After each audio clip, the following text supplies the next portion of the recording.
Hello, everyone. Welcome live to 3 Wide TV tonight's broadcast of the Total Nonstop Racing League here from the beautiful Rockingham Speedway in Rockingham, North Carolina. My name is Peter Short, and joining me in the booth, as always, is Bob Giaquinto. And Bob, we're going to see a fantastic race here tonight. If last week at Daytona says anything of what we expect to see in this Thornton Graphix Grand National Series this season, we're going to see a lot of epic racing. We only had a couple of cautions last week at Daytona, but it all came down to the last lap. Yeah, for sure. And you know, if you're sitting there at home and you missed last week's race, you are in for such a treat this race here at Rockingham.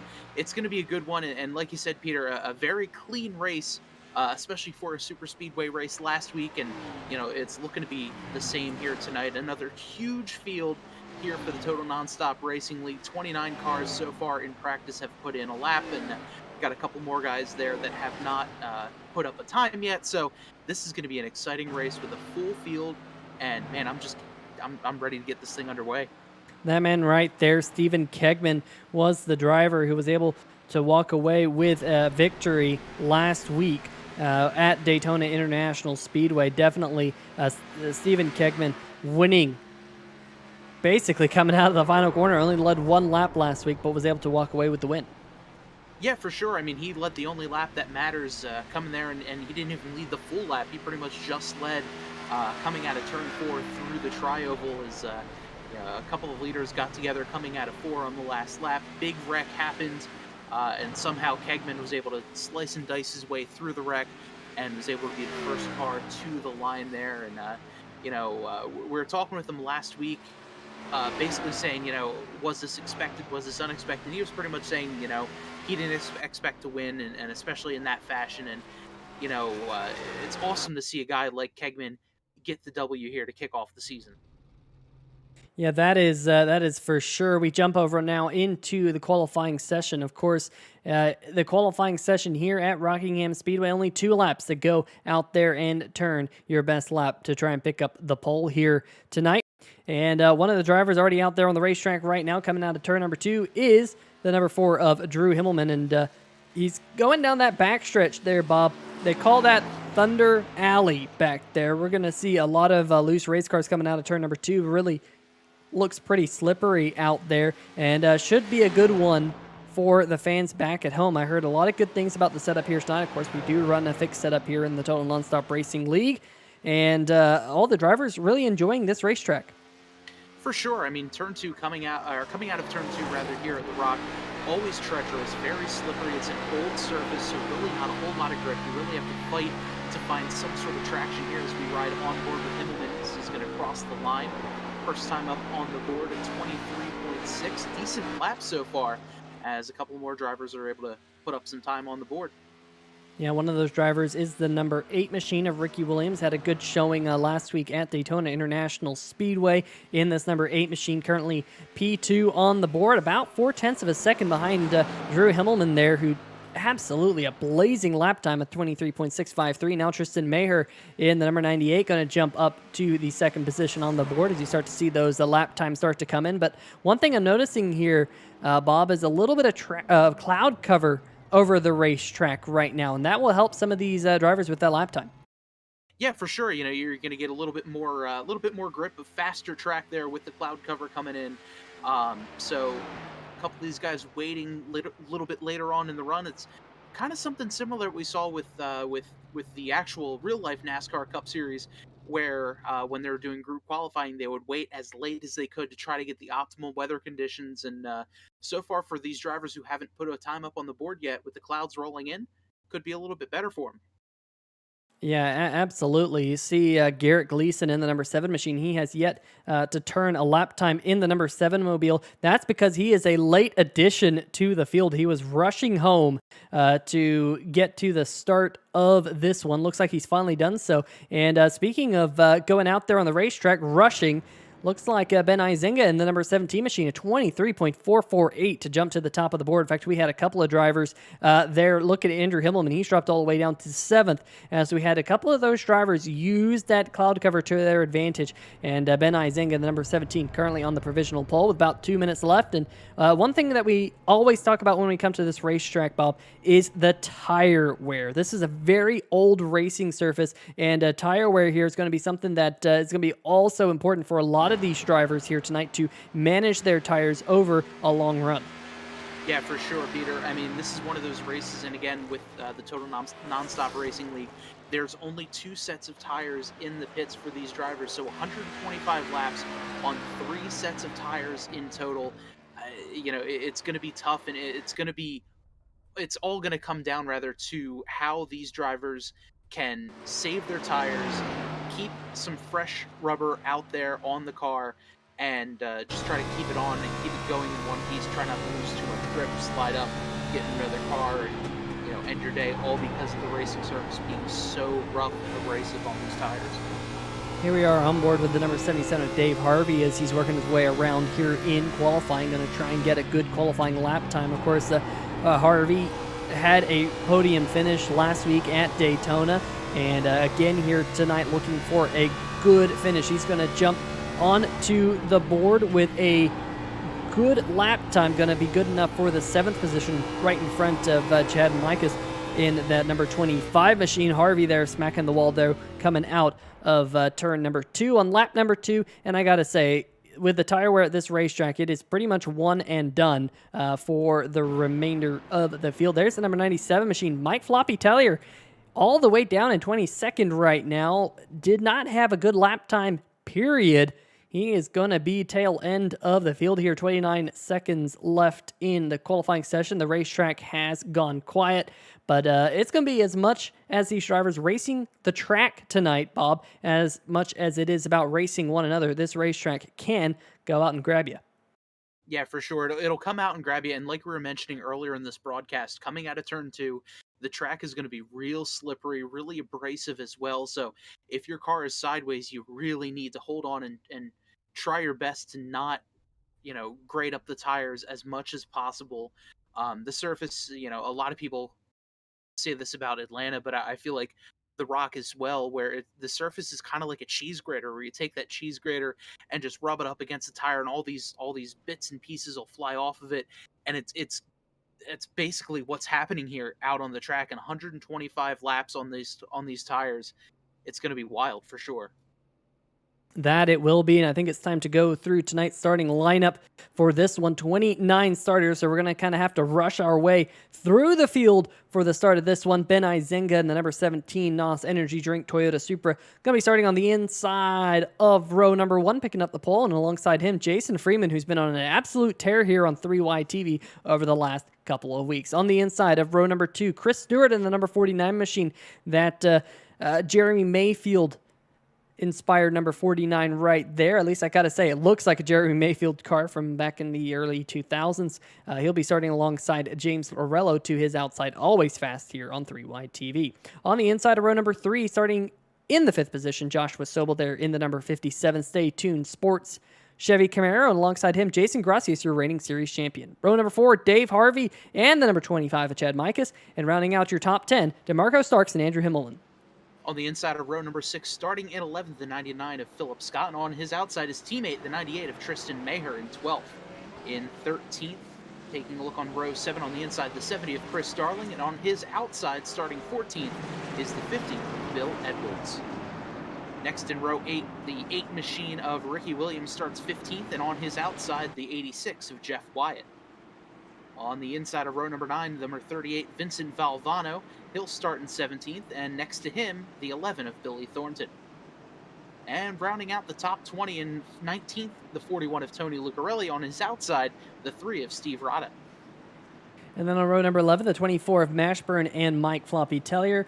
James Babb and Brian Lang on row number 12, 13. Cam Caldwell, Jeffrey Johnson Jr., Garrett Gleason, Dustin Jones on the next row, as we'll see if the pace car does dive down pit road just to go through I think your last row, Shoot and Shuey and Geveshausen round out tonight's field. We're green flag here at Rockingham Speedway. Man, just giving us barely enough time to go through tonight's 30-car field here. Great to see such a large field, but we are green halfway down the backstretch. The number 17 machine of Ben Izenga has the lead.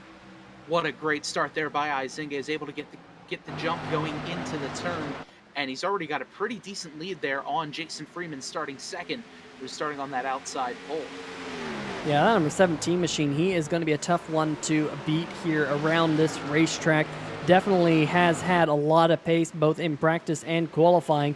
As you see, he's already got a little bit of a gap to the number 20 of Freeman. But really, at this point of the run, Bob, you just can't think about that short run pace. You have to start pacing yourself and think about the long run, because with the tire wear that we keep mentioning, it will pay dividends if you're able to save your tire.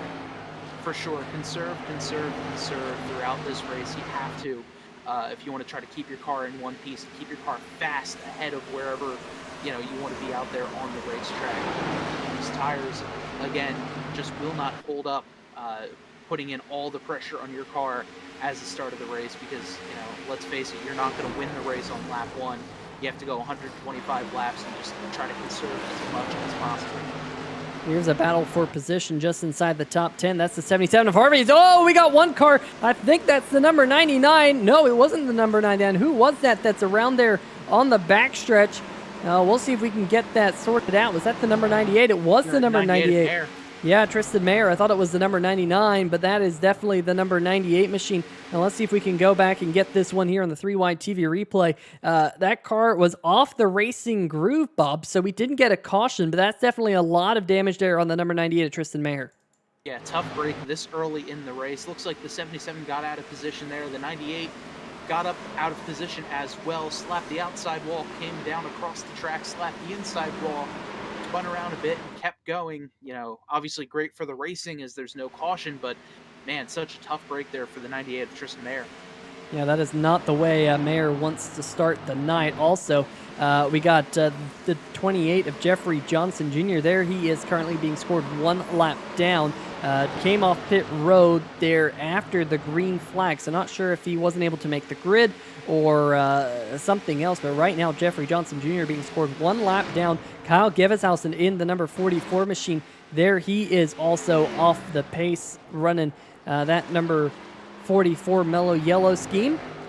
Not quite sure if he's had his own troubles, but you see there Mayer a couple of cars up in front, as well as your Daytona winner right behind Mayer. That would be, of course, Stephen Kegman. So some early dramas for a good portion of the field. There's Jason Shu in the number 40 right in front of him. A little bit, you can't miss that car, that bright blue and yellow. And we have a caution. They're slowing down. They got something going on in front of them. Let's see if we can sort out exactly what all happened here on this first caution flag of the race. Now let's take a look here on the replay, see what was going on. Saw some smoke there as they were coming through turns 1 and 2. Yeah, definitely saw a little bit of smoke, and I think we're going to see exactly what happened here. This is the number 11, Billy Thornton. Well, there's some smoke in front of him, so he's trying to slow up for something, and then all of a sudden it just gets popped around. That's really strange. We'll go, we'll see what happened there to the 11. There might have been something going on further in front that we can kind of slow. There was definitely something going on further in front, but that all kind of got sorted out. And then, Thornton just got on the brakes, I think a little bit too hard, and the back end kind of came around on him. But let's see if we can figure out what happened further in front. It might have been the 99 of Philip Scott, who appeared to kind of have a half spin, if you will, there, Bob. Yeah, let's see how that happened. It looked like the 11 of Thornton was trying to avoid getting in the back of whoever that was that spun. That might have been maybe the 12 of Cam Caldwell. There's the 38 of Vincent Valvano, and that was Lucarelli. And then we had another car there coming. Was that Jeff Wyatt? It was. They're in the number 86 machine. So a couple of cars kind of having a coming together. We'll go back and see that one. But it looked like Lucarelli might have got into the back bumper of the number 38 machine. Yeah, there's that initial contact, just enough to send that car around. So definitely kind of a tough break here early in the going for a couple of the cars. Let's get one more look at this one from the outside with the 41 and the 38. There's really nowhere for Jeff Wyatt to go in that bright green 86. Yeah, just wrong place at the wrong time here as the 41 gets into the 38. 38 tried to get it corrected, did, but unfortunately the 86 was just there and caught a little bit. Nothing too crazy, it looks like damage-wise, but definitely going to be a bit of a tough break here as we're only 11 laps into this race. Now, the interesting thing, with everything all said and done with that caution flag, is somehow, some way, they were not able to get any damage on the number 11 machine. So it looks like Billy Thornton, although he kind of had that spin himself, looks like he'll be able to battle to the forefront as this race goes on. Folks, I'm going to check out the chat. It's been fairly active in this one. Tana Himmelman rooting on Andrew Himmelman, as always. Stephen Doziak saying, good luck, boys. Watching from Myrtle Beach. Well, Stephen, if you're actually on the beach, hopefully you have a nice drink in hand or something to enjoy the soothing sound of the waves with the sound of race cars coming out your phone. The Windsors saying, good luck, Bill. As well as S2R saying, let's have the 3 S2R winners here tonight. Old Guy Racing to the front. And, of course, Michael Mooney himself. Ryder Leangle rooting on Philip as always. Dirt Dogger 93 rooting on Jason Freeman.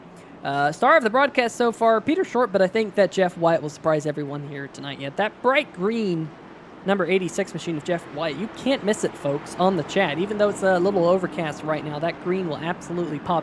In fact, let's see if we can check out that number 86 machine. There it is. That is very similar to the bright green that I used to run here in the Total Nonstop Racing League. So definitely really cool. And it's also got, I think that's Mr. Kool-Aid on the hood. Oh, yeah. That's about the best comeback you can have for that one, I gotta say. Man, you got me all choked up here on the broadcast. That was just, you played it off so coolly. I have to say, with the Kool-Aid guy, so that works out perfectly. But what's cool is the pace car is about to come down pit road. Oh, yeah. And let's get back to green flag racing, like the green on that 86 machine. Izenga gonna get us back underway once again here on 3Y TV. And again, out to a good jump early in the running. Yeah, another fantastic restart there by the 17 by Izenga. As we look further back here in the pack, let's see SR2 machine of James Lorello looking on the inside of the 49 of Stewart. This one for third position, so side by side. They got Josh Sobel right behind him as well. Looking further back now in the field as they come out of turn number 4. That's the 25 of Chad Mikos. Mikos had a great run last week at Daytona. He's looking to return and go back-to-back with a couple of pretty strong performances. Oh, we got cars around in turn number 1. They're way at the back there. I think one of them's the number 24 machine. That'd be Ben Mashburn. You can see that because it's bright yellow of the SpongeBob SquarePants living in a pineapple under the sea, and also, unfortunately, living with a little bit of damage after this one. Let's see if we can go back and see this one on replay. Looks like the 24 just kind of loses it on entry to the corner, comes up the racetrack. Oh, I think that was Cam Caldwell. Wrong place, wrong time for the number 12 machine, that Valvoline Chevy Camaro. Yeah, looks like that car has quite a bit of damage. You'll see exactly what happened here on this replay. I'm curious to know if we can go on board maybe with the SpongeBob machine to see if we can kind of see what happened here. Yeah, tough break here. Looks like, oh, wow, that wall glue just got into him. He's sideways, tried to correct, gets a little bit too much correction, overcorrects, and then just gets right in the door of the 12 of Cam Caldwell. Such a tough break. And again, another one of the situations where just wrong place, wrong time. And man, that car is just demolished. Yeah, hopefully Cam Caldwell can come down pit road. In fact, yeah, he's coming down pit road as we speak right here on 3Y TV. Going to come down and get as much damage repaired as possible. But unfortunately for Mashburn and Caldwell, both of those cars picking up a piece of damage here in the early going. But up at the front of the field, it's still Ben Izenga, yet to come down pit road, which is a bit surprising with the tire wear here at this racetrack that we're not seeing more cars coming down pit road. But the only thing I can think of is they just don't want to lose that track position.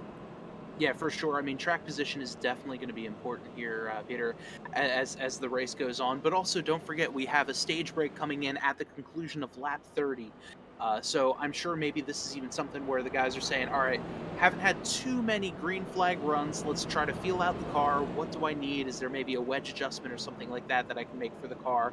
How are the tires? What can I do to try to save tires as this race goes on?" So maybe that could also be something that these drivers are thinking of with only about 15, 14 laps until the stage break. Yeah, that is very possible. They might, just like you said, be minding their P's and Q's at this point because you mentioned it earlier. They do have a tire limit in this series, so they do have to be mindful of it. They can't just come down pit road every single time to put on fresh rubber, because if they did that, they'd run out of tires very, very quickly. So that's probably in the back of these drivers' mind and why they're not coming down right now. A little bit of the strategy in play. Now we are looking at the number 25 machine of Chad Mikas, and Chad running in the 7th position. He's picked up one spot from where he started, again running the Mountain Dew scheme. I'll tell you what, this man has a Mountain Dew scheme for every day of the week and then some.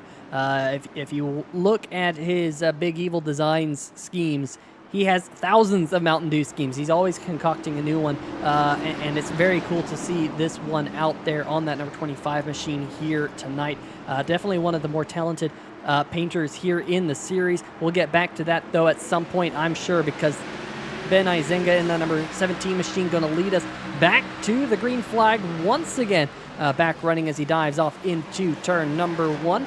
High atop the turn number 1 and 2 cam right there, and now down to the backstretch. Thunder Alley, as it's known. This racetrack, very, very quick. You're carrying about 170 miles an hour down that backstretch. This racetrack, you go by in a hurry. 1 mile in length, and it is one of the faster racetracks that you go to of that length.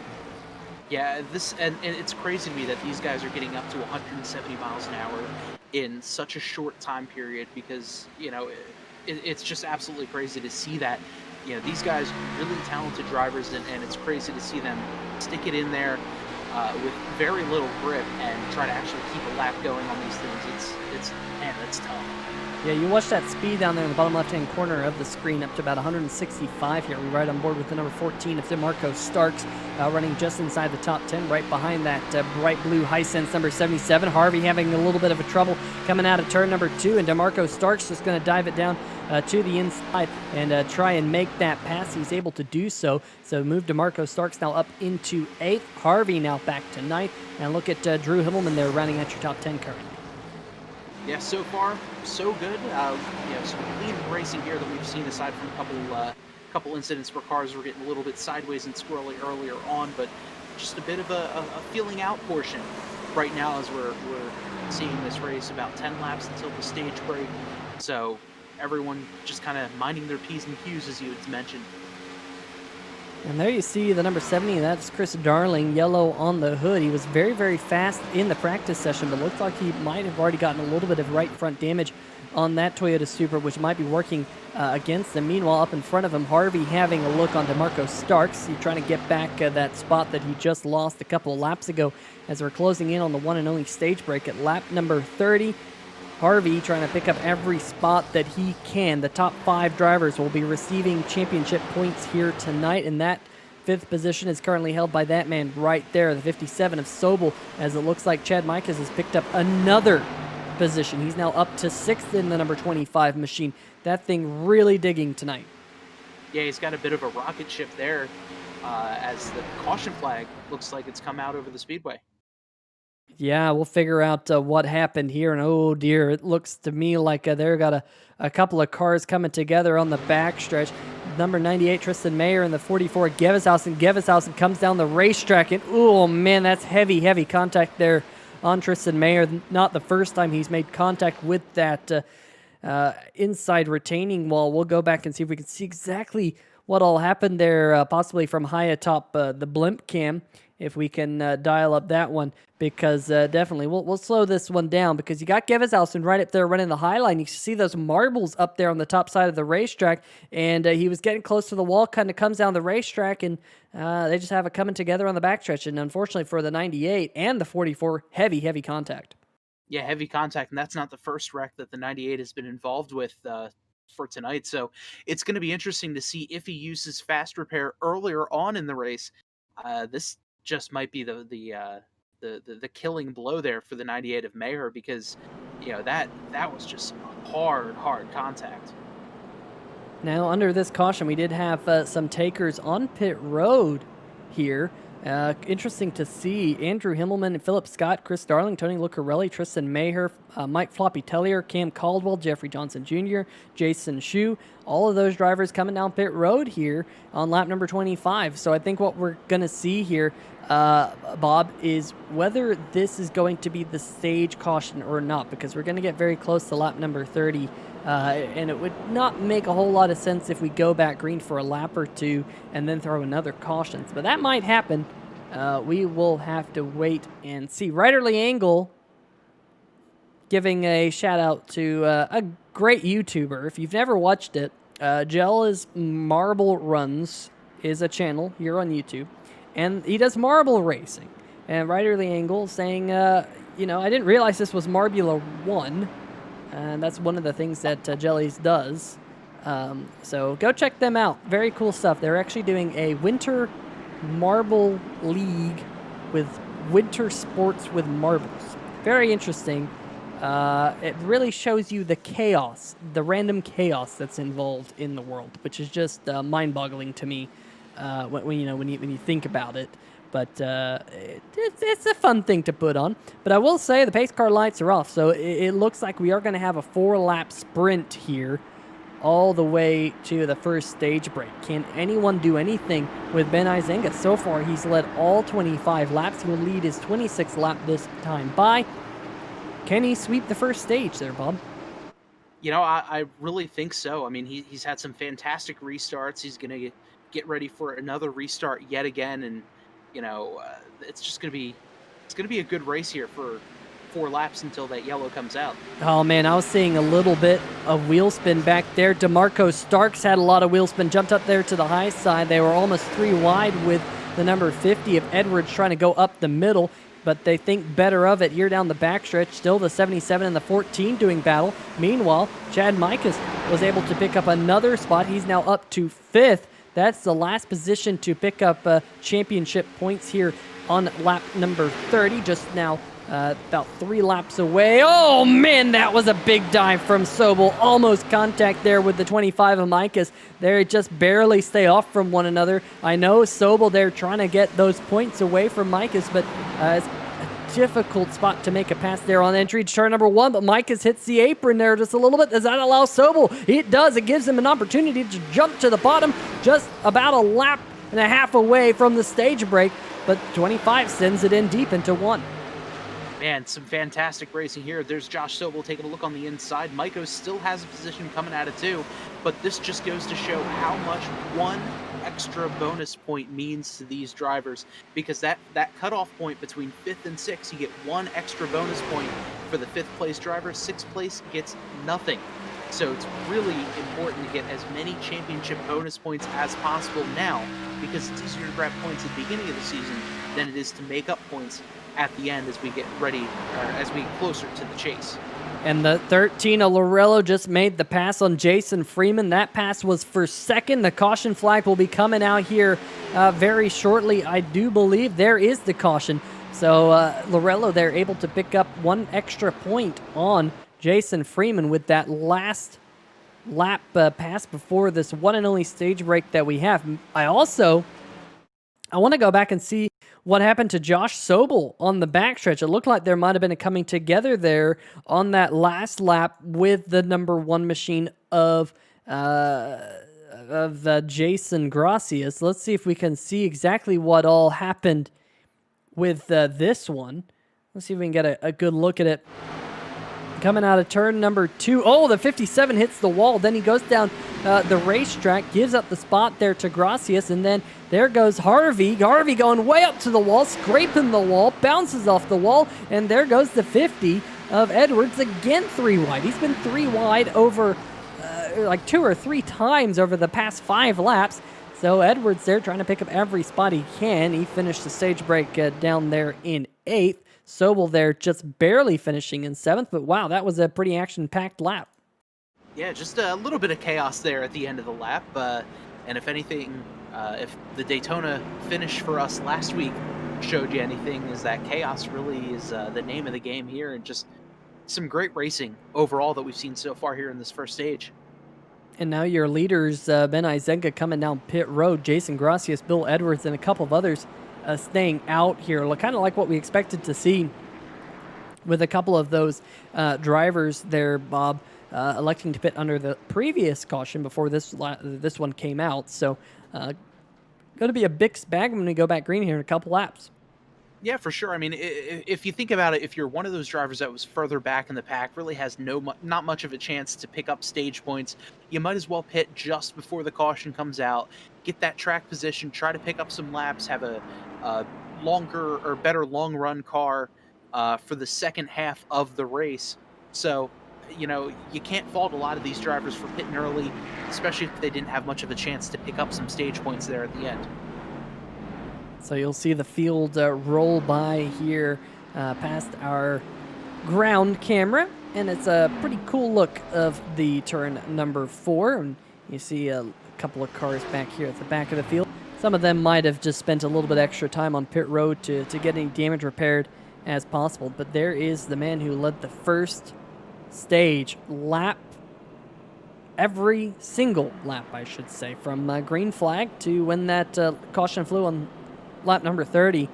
That man was very dominant, but he's going to find himself just outside the top 10 when we go back green here in just a little bit. So going to be interesting to see Ben Izenga work his way up to the front. Jason Gracias was the driver who stayed out first, so he's saving that those sets of tires, plural, for later in the race. Maybe he's felt like he's seen too many cautions early in the going, and so saving those tires for later might be a good strategy. We'll have to see how that strategy plays out. Johnny Williams is joining us in the chat, saying hello all and have fun. Of course, Johnny, a longtime member of the Total Nonstop Racing community, and great to have him here on 3 Wide TV watching with everyone here tonight. Hopefully everyone's enjoying the broadcast. Make sure you give a thumbs up to the video if you're enjoying it. Of course, we all enjoy all those thumbs up, those blue thumbs, if you will, here on the channel. But pace car lights are turned off again, Bob, and we're going to go back green. Yeah, getting ready to go back green. So far, some great racing, as I mentioned. It's going to be interesting to see how Izinga and the rest of these drivers who had just pitted under the stage break, how they're able to slice and dice their way through the field. We've seen Izinga has a very strong car tonight, and it's going to be interesting to see how he's able to get through this field and through the 10 or so other drivers ahead of him with a little older tires, a little less grip on there. He's got some fresh new tires, so it's going to be very interesting to see him cut his way through the field. Yeah, definitely going to be fun to see, like you said, how long it takes him to slice and dice his way through the field. How about the number 7 machine of Garrett Gleason running down there in 22nd? Not bad for not having any practice laps. Just jumping into the server and jumping on the racetrack to race just about. But the green flag does wave. The front 3 cars of Gracias, Edwards, and Harvey have yet to come down pit road. So Gracias now got a little bit of clean air on the nose of that Max Graphics number 1 machine. Of course, it is the Max Graphics 125. Man, Mashburn almost going sideways. Was that one car around on the back? Oh, I think it was. We just got a quick peek of that. Who is that back there who's slowing off the pace? You cannot write this at all. We're just talking about him.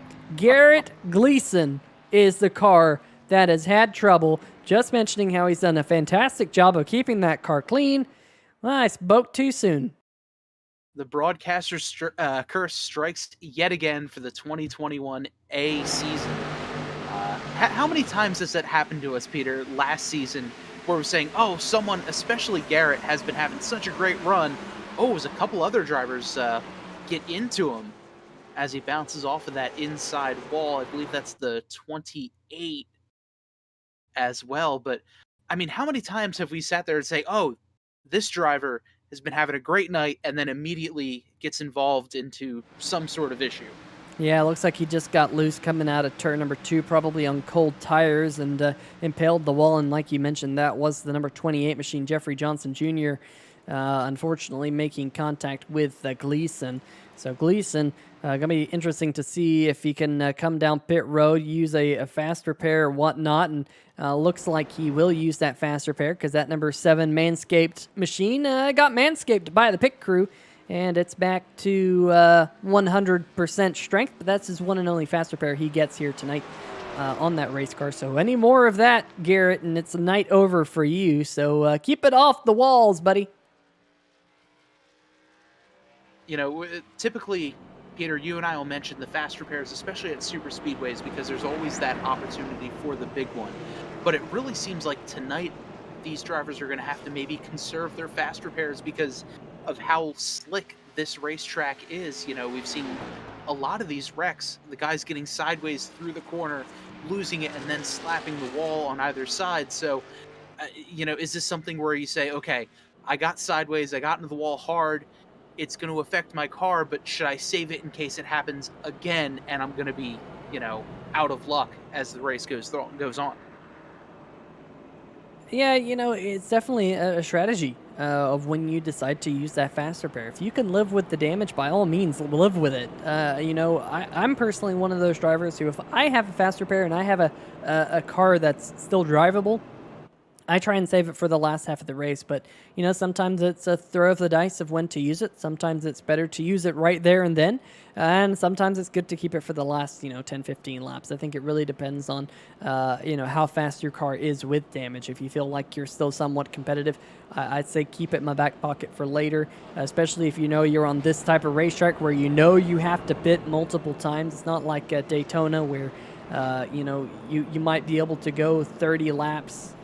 Here, you're going to have to come down for tires, period. So I'm sure these drivers have that in mind. Of course, it's still also a long way to go on fuel. We're just now coming to 86 laps to go. So, you know, you're not going to be able to get that out of a full tank.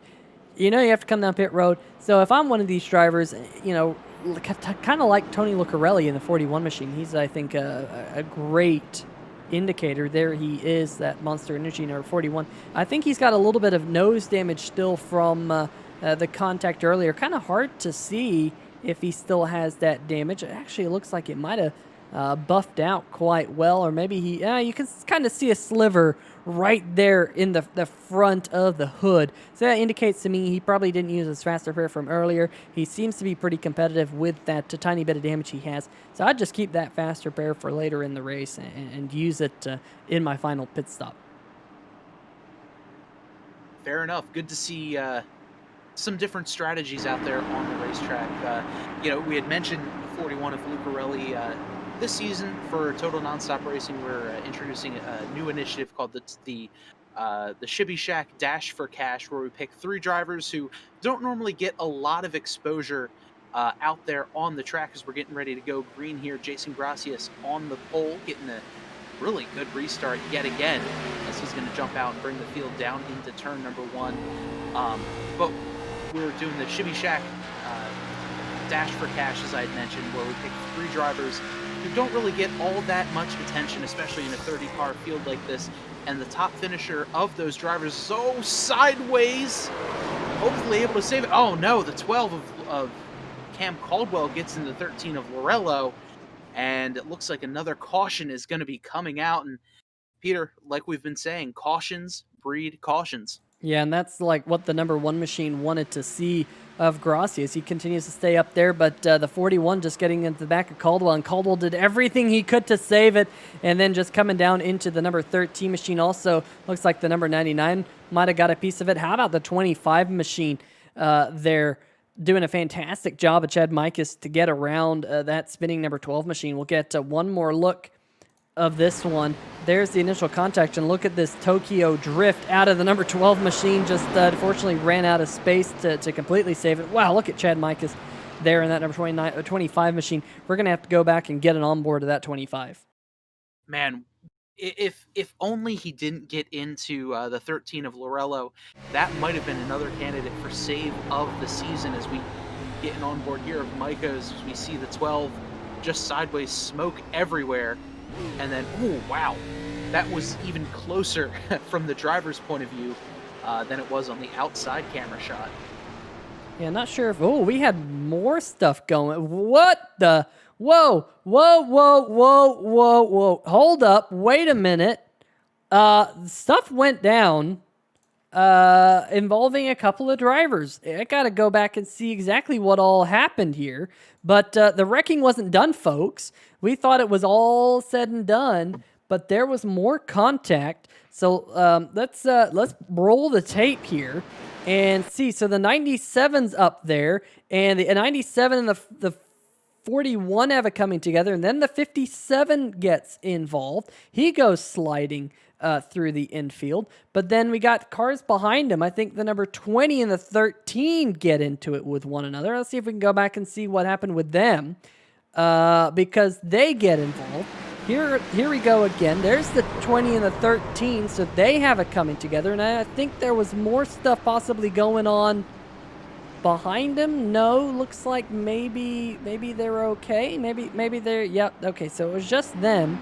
But then let's go back up to the 57 because I think the 57 might have had another incident. So let's just roll the tape here. 57's going through the grass. There he is. And they have it coming together with the 41 Lucarelli again. And they're just playing bumper cars out there on the front stretch. Man, I hope these drivers know that they only get one fast repair with the way they're bouncing off of each other. I don't think I've ever seen a wreck take that long to happen. It started coming through turns 3 and 4, and it ended midway through turns 1 and 2. It's wow, just everyone everywhere getting into each other, and just madness and pandemonium. Yeah, that was madness and pandemonium and everything in between. Let's see if we can dial up. Let's make sure, firstly, that the pace car lights don't. Oh, they turned off. Man, pace car, why can't you just give us an extra lap of caution so we can pull up a driver into the booth? We've got one person in the chat, Stephen Doziak, asking us to pull people into the booth to interview them.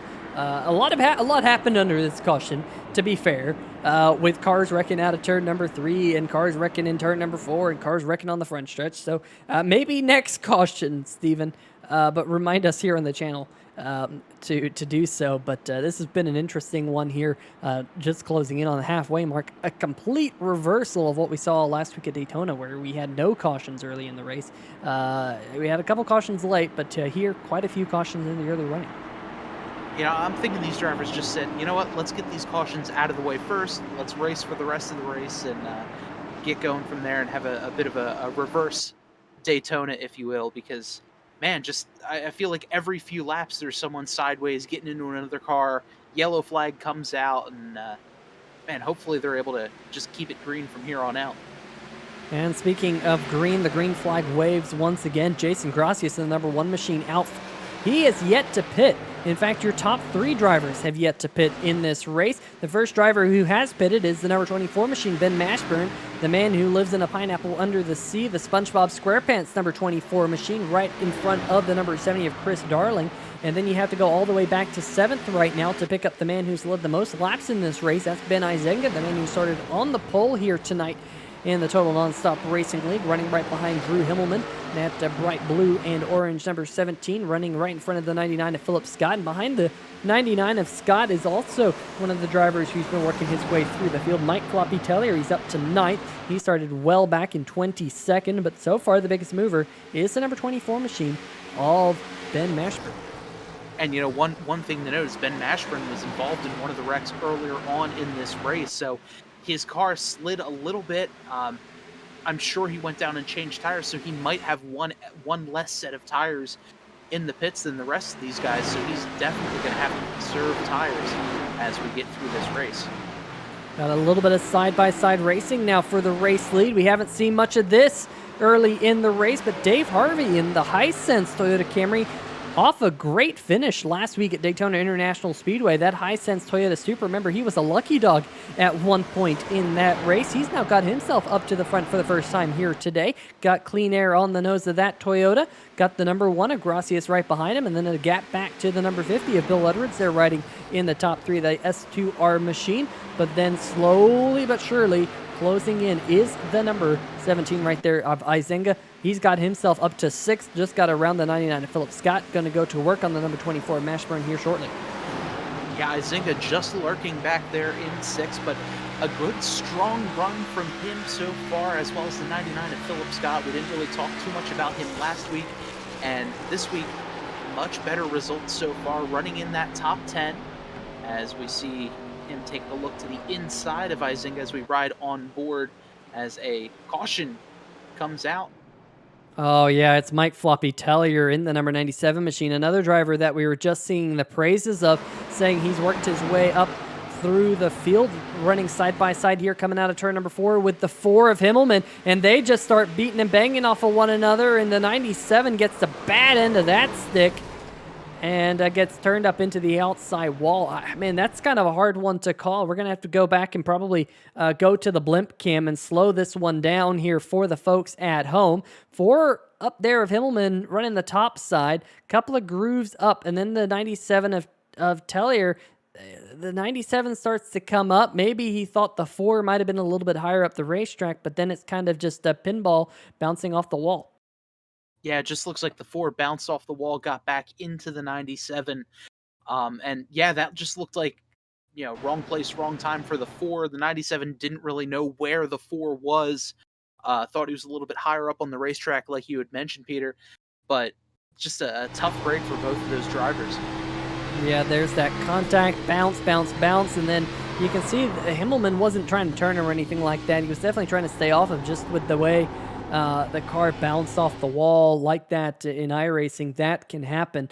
So definitely a tough break for a couple of these drivers just outside the top 10.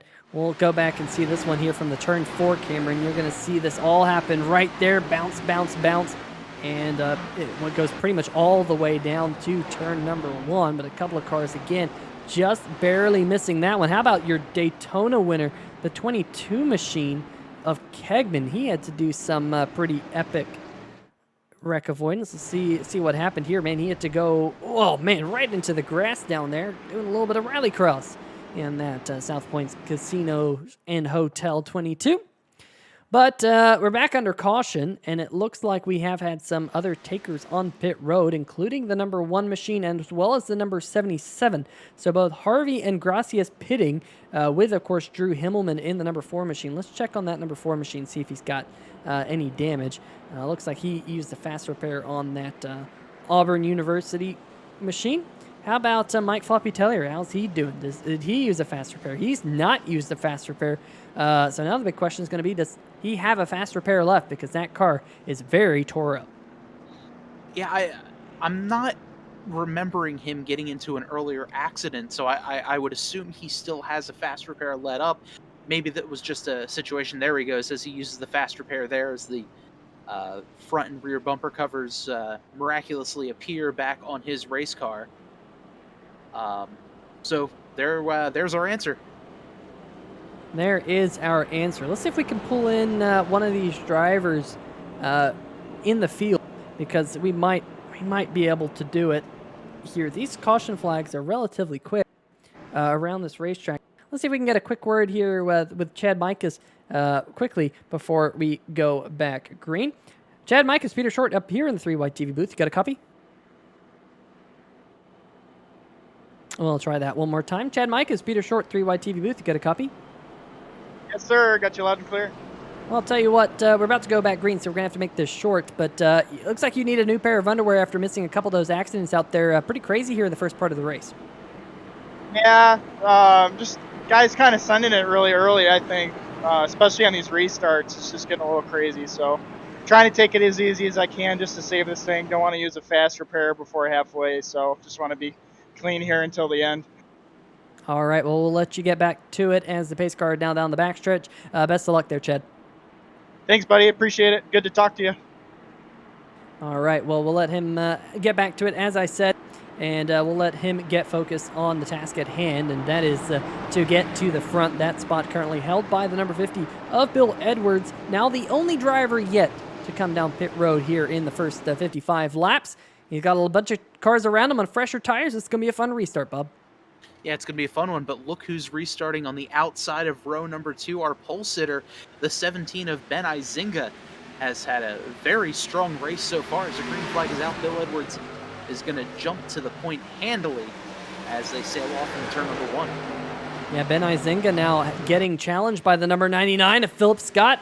Philip was able to get around him there, and here comes Mike as we just talked to him in that number 25 machine battling for that position. And Mashburn now side by side with Chris Darling in front of him. Darling and Mashburn on slightly older tires than these cars behind him. And look at the 99 of Philip Scott going to try and drop down there to the inside. Scott did not have a great Daytona, trying to rally here tonight and try and pick up what would be the 4th position on the number 24 Mashburn, who gets sideways coming out of turn number 2. And getting bottled up a little bit of the field behind him. But, you know, what a great run today from Philip Scott here, as we see a little bit of smoke coming out there across the track. Nothing that I can see out there. Looks like the 40 was trying to head down to pit road. But, you know, this is the Philip Scott that we were used to seeing all last season. Up there running in the top 5, currently running in 3rd right now. Strong, smooth, good lap times. And you know, this is the Philip Scott that we saw, not the one last week. He's having a great run so far tonight. Yeah, then we have a big group of cars back here. This is really from 6th place, held by Ben Izinga, all the way back through about the 13th position. There's the 00, James Babb. Haven't mentioned his name here tonight, but what about the number 31 machine, Ryan Lang, also starting to sneak his way up the scoring pile. And we haven't talked about him, just broke into the top 5. That number 31 machine, you can see it right there on your screen. Great job by him in the first portion of this race. He started all the way back in 24th position, Bob, now running in 5th. Yeah, great run for him. Just very consistent, letting the caution flags fall as they will, slowly cut his way up through the field and doing a great job. Another great job here is, trouble, as the 57 gets into the 13 and the 20, sending cars all across the racetrack, and we'll have yet another caution flag out. Yeah, this was an accordion effect going off into turn number 3. Let's see if we can get kind of a look at what happened here. The 49, the 20, they just kind of start bumping and banging off one another, and the 13 couldn't stay off the 20, and they collide once again. The 57 gets involved, and oh my goodness, another driver we just talking about, the 00 of James Babb getting involved, and also looked like the 7 of Garrett Gleason. We know he's used his fast repair here tonight, and looks like also the number 4 machine might have gotten turned around. We know he's used his fast repair, and there's the 44, and the 11 just starting to squeak on through. Boy, oh boy, and the 13 machine of Lorello, has he used a fast repair? He's been involved in an accident here tonight. This is wild stuff here tonight. I wasn't expecting this at this racetrack. I know we see this at short tracks a lot, where we see a lot of cautions, but here tonight at Rockingham, it has been caution after caution after caution. It really has. I mean, right now, a lot of these cars are looking like they went through 500 laps at Martinsville with just the amount of damage on a lot of them, and it's pretty mind-boggling to me how much damage and how heavy the damage is for a lot of these drivers. I mean, we saw right here with Jason Freeman, he started on the outside pole, but you know, just the accordion effect, like you had mentioned. 49 got a little bit woed up going into the corner. The 20 had to stop, getting on the brakes, getting in behind him was the 13, as well as the 57, which caused that chain reaction. But man, this is pretty wild. It is wild, and some of the accidents we have seen have been pretty wild. There comes the number 4 of Andrew Himmelman coming into his pit box there to get some of that damage repaired on that number 4 machine. Got some other cars leaving pit road. Looks like Philip Scott here having an extended pit stop in that National Ninja League machine. Not sure if he has any damage, but look at the other cars sitting on pit road, including some of the faster cars in the field. The 13 of Lorello, the 20 of Freeman. We've seen both of these drivers here on 3Wide TV duking it out on Friday nights in the Simbox Truck Series, the National Sim Racing Association, over the last couple of weeks. Freeman getting the win at North Wilkesboro this past week here in North Carolina, in the state of North Carolina. And definitely those two picks to win basically every single week here on 3Wide TV. So both of them looking like they might be out of the running here tonight with all the damage. Meanwhile, up at the front, Chris Darling has inherited the race lead. We did have some takers on pit road finally. Bill Edwards dropping down pit road for the first time. Ben Mashburn, Jeffrey Johnson Jr. coming back down pit road. Stephen Kegman, Philip Scott, Vincent Valvano, James Lorello, all pitting under this caution with Drew Himmelman, Garrett Gleason, Billy Thornton, Dave Harvey, Jason Shu still sitting on pit road in his number 40 machine. He might be calling it a night.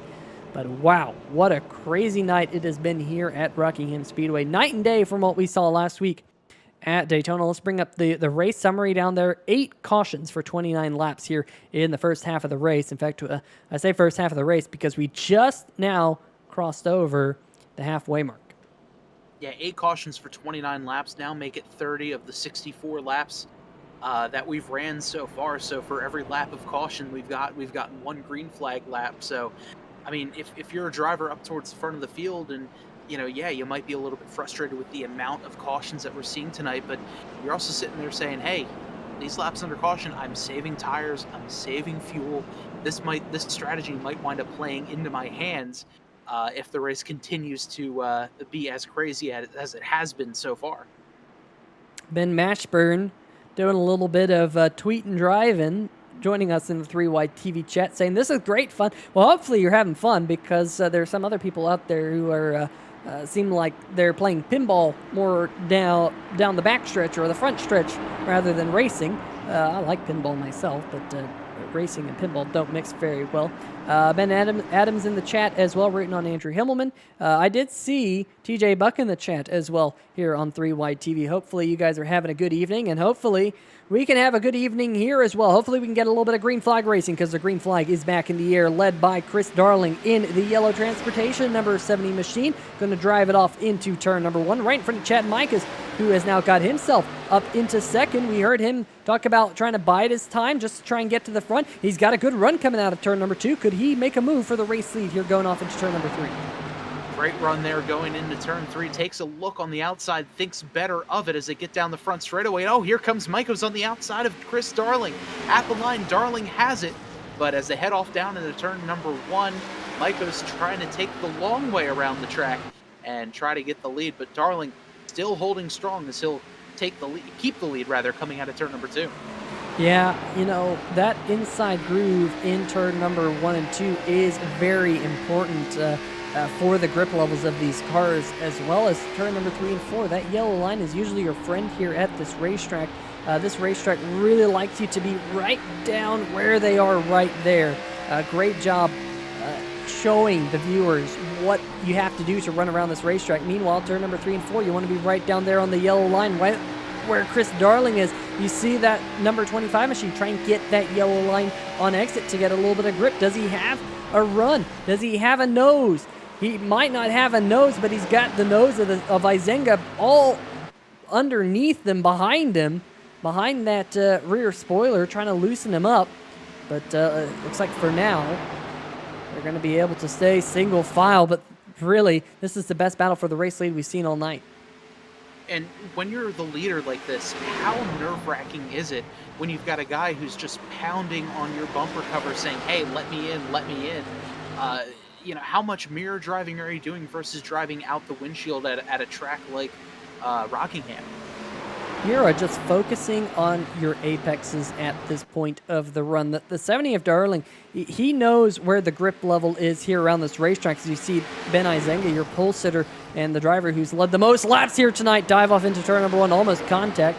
We saw that earlier with Chad Micas there, kind of in the high line, with almost similar contact with the 57 of Sobel, but they kind of stay off of one another. That has allowed the 70 to scoot away, but you just got to run your line. You know where the grip level is. You know that if you can keep your car down there on the inside groove, you have a chance at keeping everyone behind you. What's going to start to happen, though, if you're watching the numbers up at the top of the screen, you're starting to see some big number variations, and that's the laps since they were last on pit road. So Darling up at the front, it has been 47 laps this time by since that number 70 was on pit road. The number 25 machine, he pitted 7 laps later, so he's got slightly fresher tires, but of course we haven't had a whole lot of green flag running for that to matter a whole lot. Excuse me.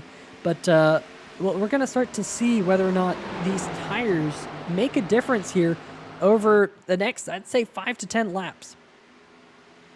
Yeah, I'm sure we'll see a lot of comers and goers, especially because of who was last on pit road.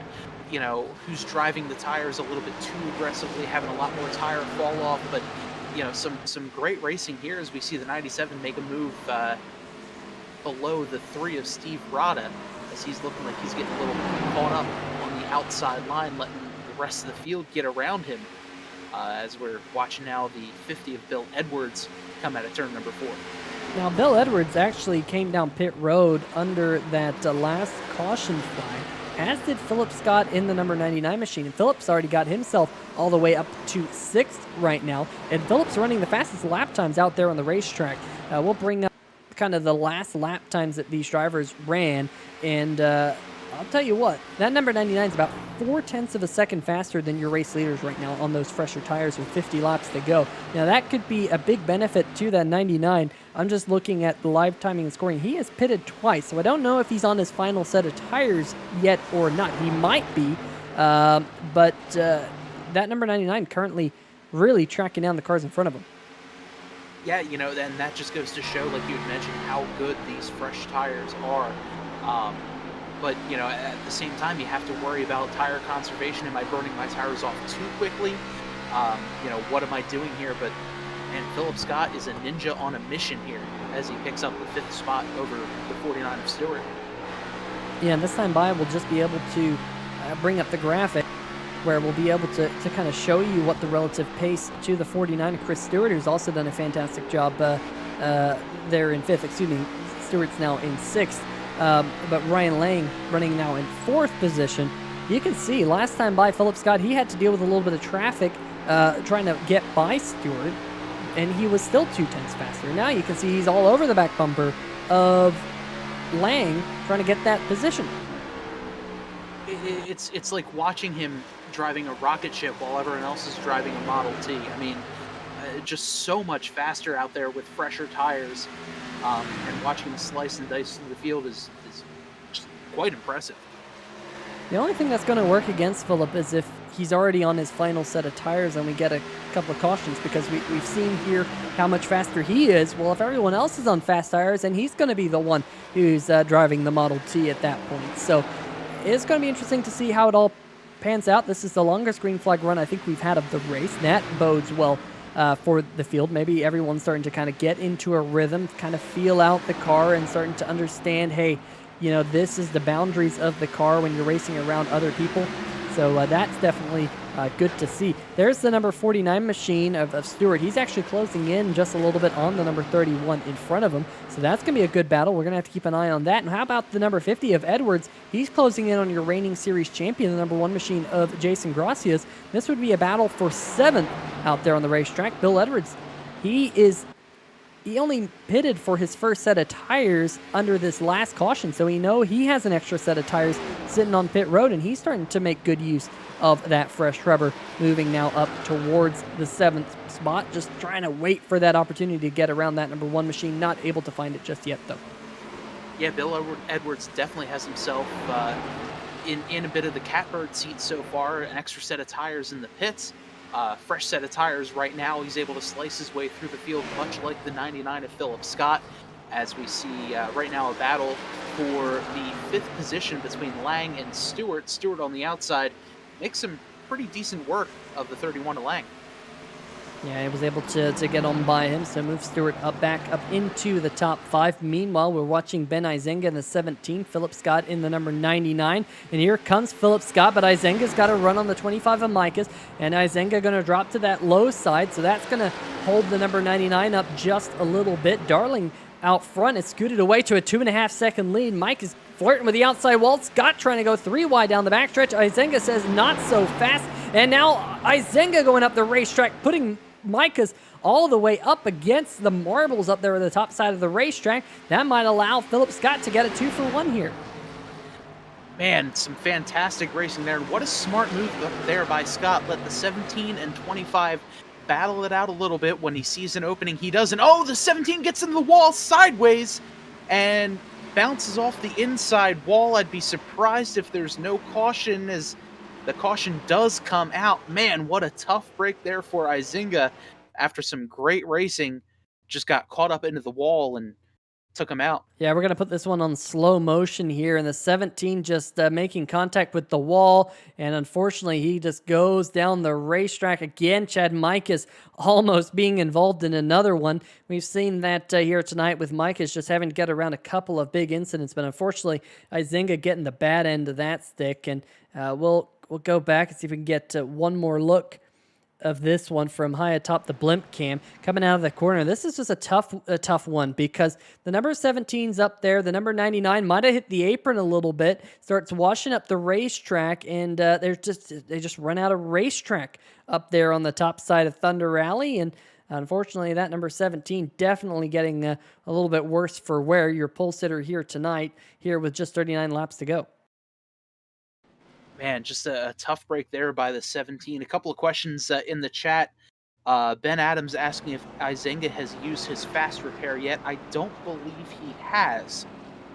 So right now, a pretty perfect opportunity for him to go down pit road, use that fast repair, get a fresh car, and get back out there, because he's had one of the strongest cars all night long. Yeah, and that fast repair can confirm that he just used it.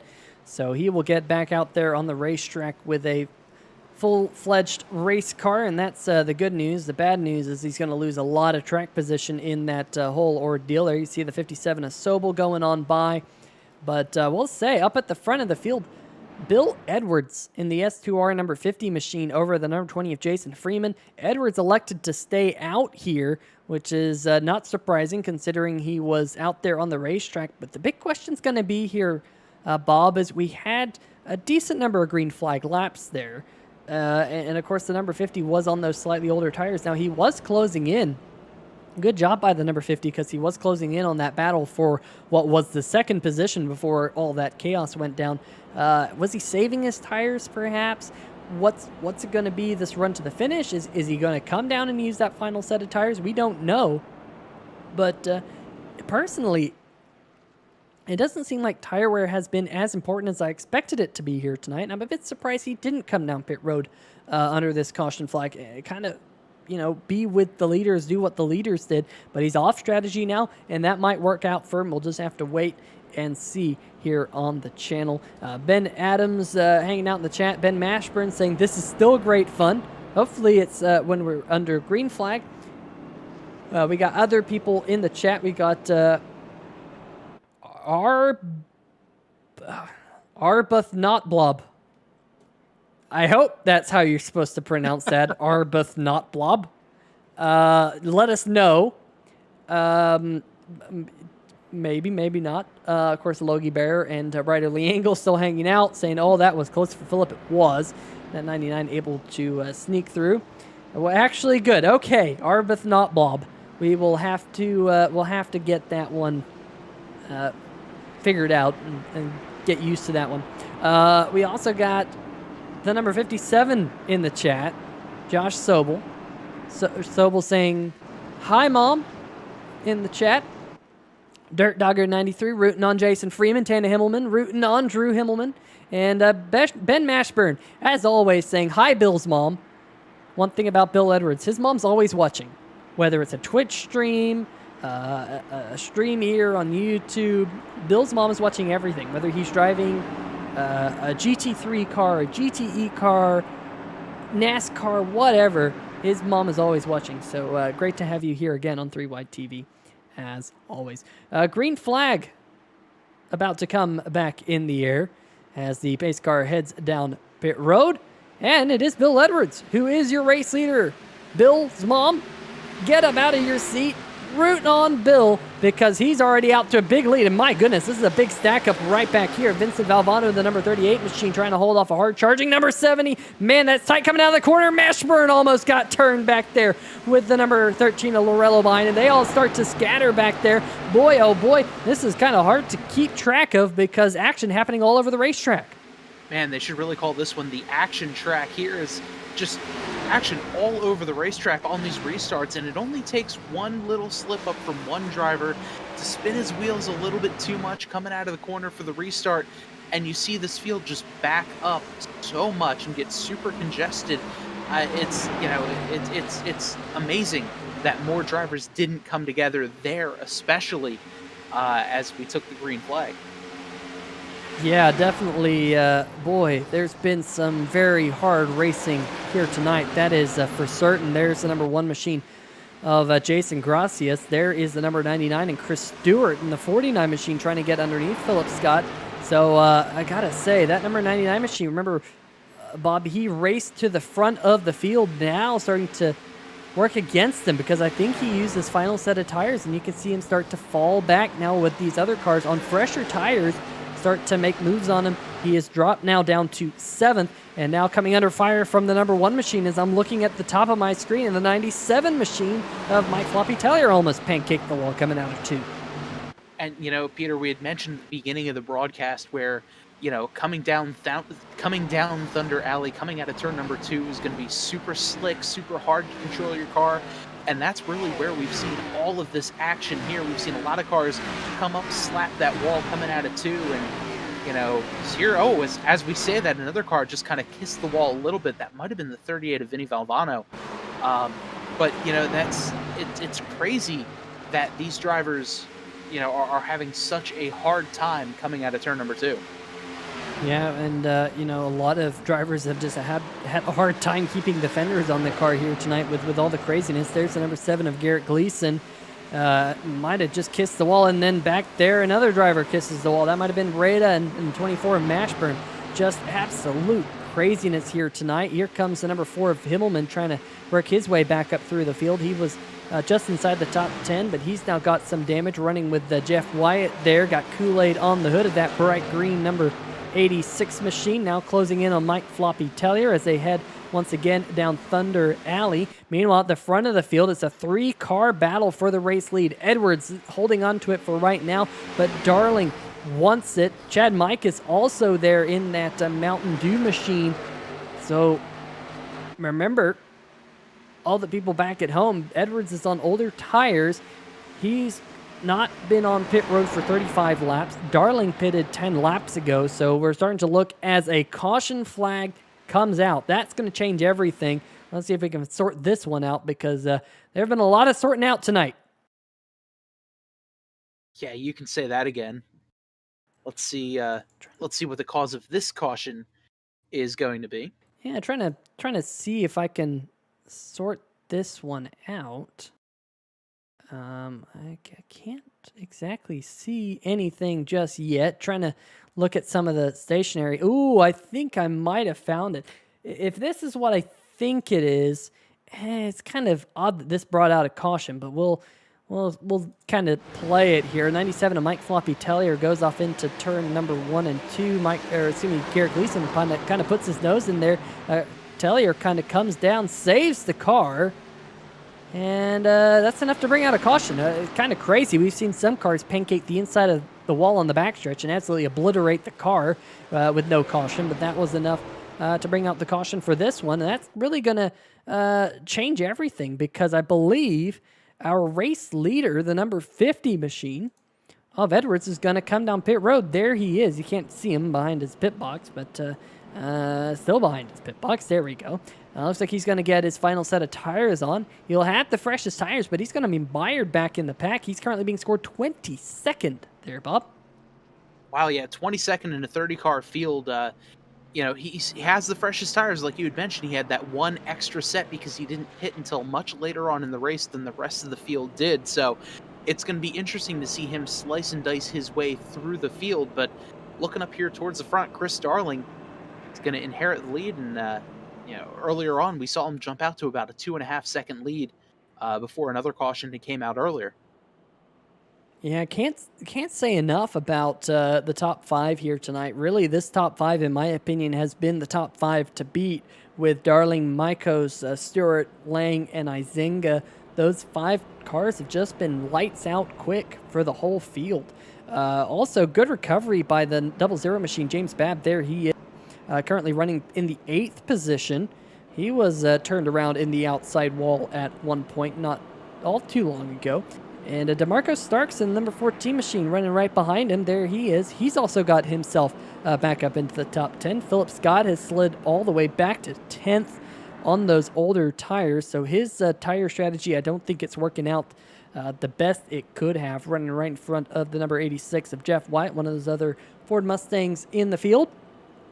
But man, this has been an interesting race, and hope everyone is enjoying it back at home, because we still have 25 laps this time by to sort out who's going to go to victory lane here tonight. And with the way caution flags have been falling, Bob, green-white checkers might be a thing tonight.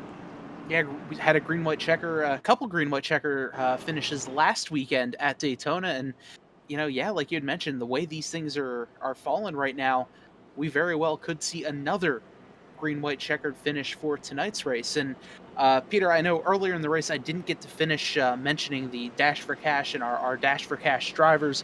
Our 3 Dash for Cash drivers for tonight's race are the 38 of Vincent Valvano, Kyle Givishausen, and Tony Lucarelli are our 3 Dash for Cash drivers tonight. The highest finisher of those 3 drivers is going to win a bit of a prize from the Total Nonstop Racing League. Last week's Dash for Cash winner was the 45 of Eddie Hawks, who's not in tonight's field. Yeah, and I have to say, it has not been a great night for our 3 drivers. Lucarelli's out, going to finish 31st. The 44 of Gevishausen is running in 29th, and Vincent Valvano is running in 23rd. So we'll have to keep an eye on them to see who's going to walk away with the prize here tonight. Meanwhile, the pace car is going to head down pit road. And speaking of the prize, we have 24 laps to now figure out who's going to walk away with the win here tonight. Chris Darling in that number 70 machine, once again going to lead us back to green flag right in front of Chad Micas and Chris Stewart there running at your top 3. But then it's all to play for back behind them as they're side by side now for 4th. There's Ben Izinga getting a good run around the 31 machine as he's going to poke his car ahead of the 31 of Lang. Now Lang about to fall victim now to the 1 of Jason Gracias, our 2020 B season champion, as Gracias cruises here through turns 1 and 2. Man, I gotta say, Ben Izenga went from 5th to 3rd in about a lap and a half. That man is on a mission, and I think I see a car spinning around. Is that the number 1 machine? It's a 31 machine, not the 1, but oh boy, this is the big one. We got cars spinning all over the racetrack back there. Wow, oh wow, oh wow. Cars, this is carnage here tonight at Rockingham. Man, these cars are all looking like they've all been through the big one at Talladega. Just craziness here. It looks like the 1 and the 31 might have had a bit of a coming together. 31 gets sideways and then collects the rest of the field. Let's take a look here at the replay. Yeah, we're going to have to go back just a little bit more to sort this all out, folks, because this is definitely on the order of the biggest wreck that we have seen here tonight at this racetrack. So it all happens.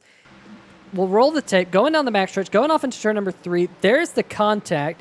And now let's go into slow motion. The 31 tries to save it. The 1 goes down into the 13. The 13 comes up the racetrack. There's the 14 machine getting involved. There's the 99 of Philip Scott. Drew Himmelman trying to sneak on through. But then it all starts to go down back behind him. There's the 86 machine, Jeff Wyatt. There's Harvey involved. There's Valvano trying to squeak on through. The 8 there of Ricky Williams decides to just go down pit road. Forget being out there on the racetrack.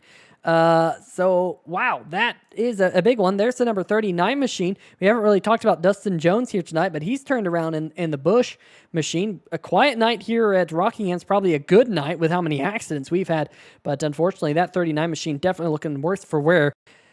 Wow, that is, again, another huge accident.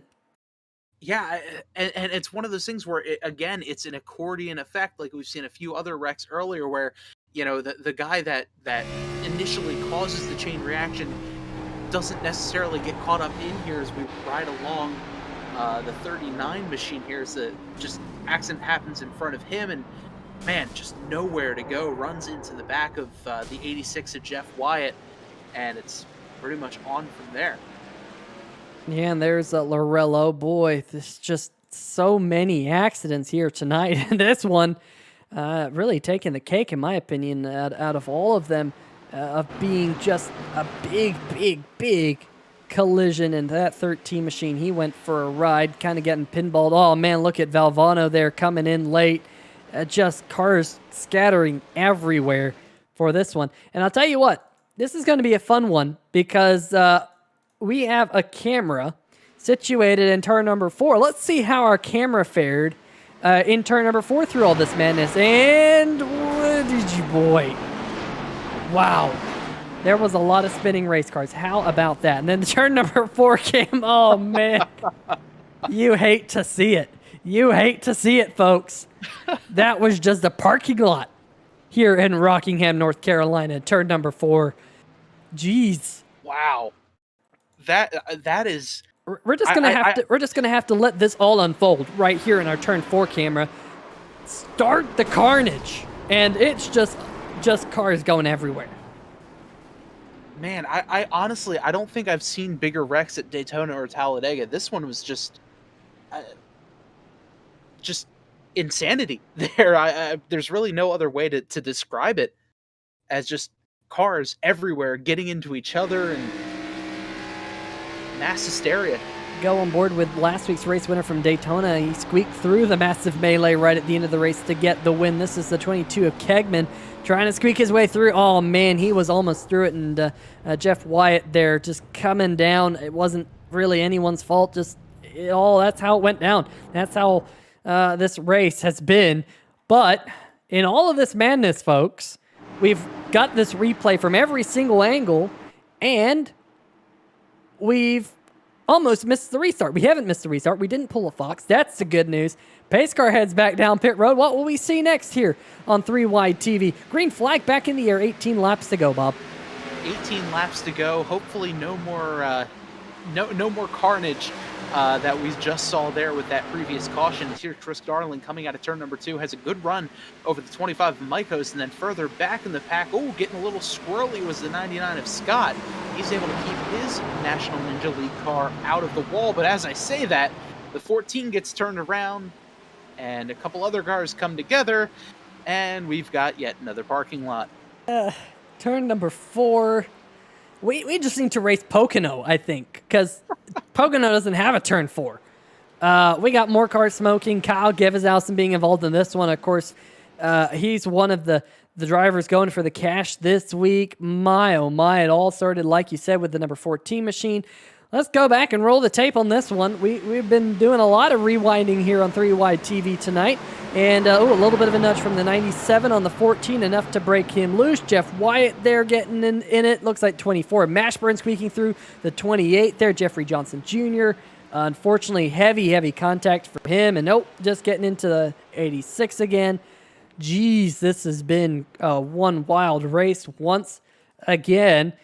Somehow our turn 4 camera survived last time. Let's see if we can dial up that turn 4 camera again, the digger cam, and see if it's flattened again by more cars spinning. Here they come, and splat. That is not the way you want to end a race here at Rockingham Speedway at all. And we're going to have another shootout to the finish.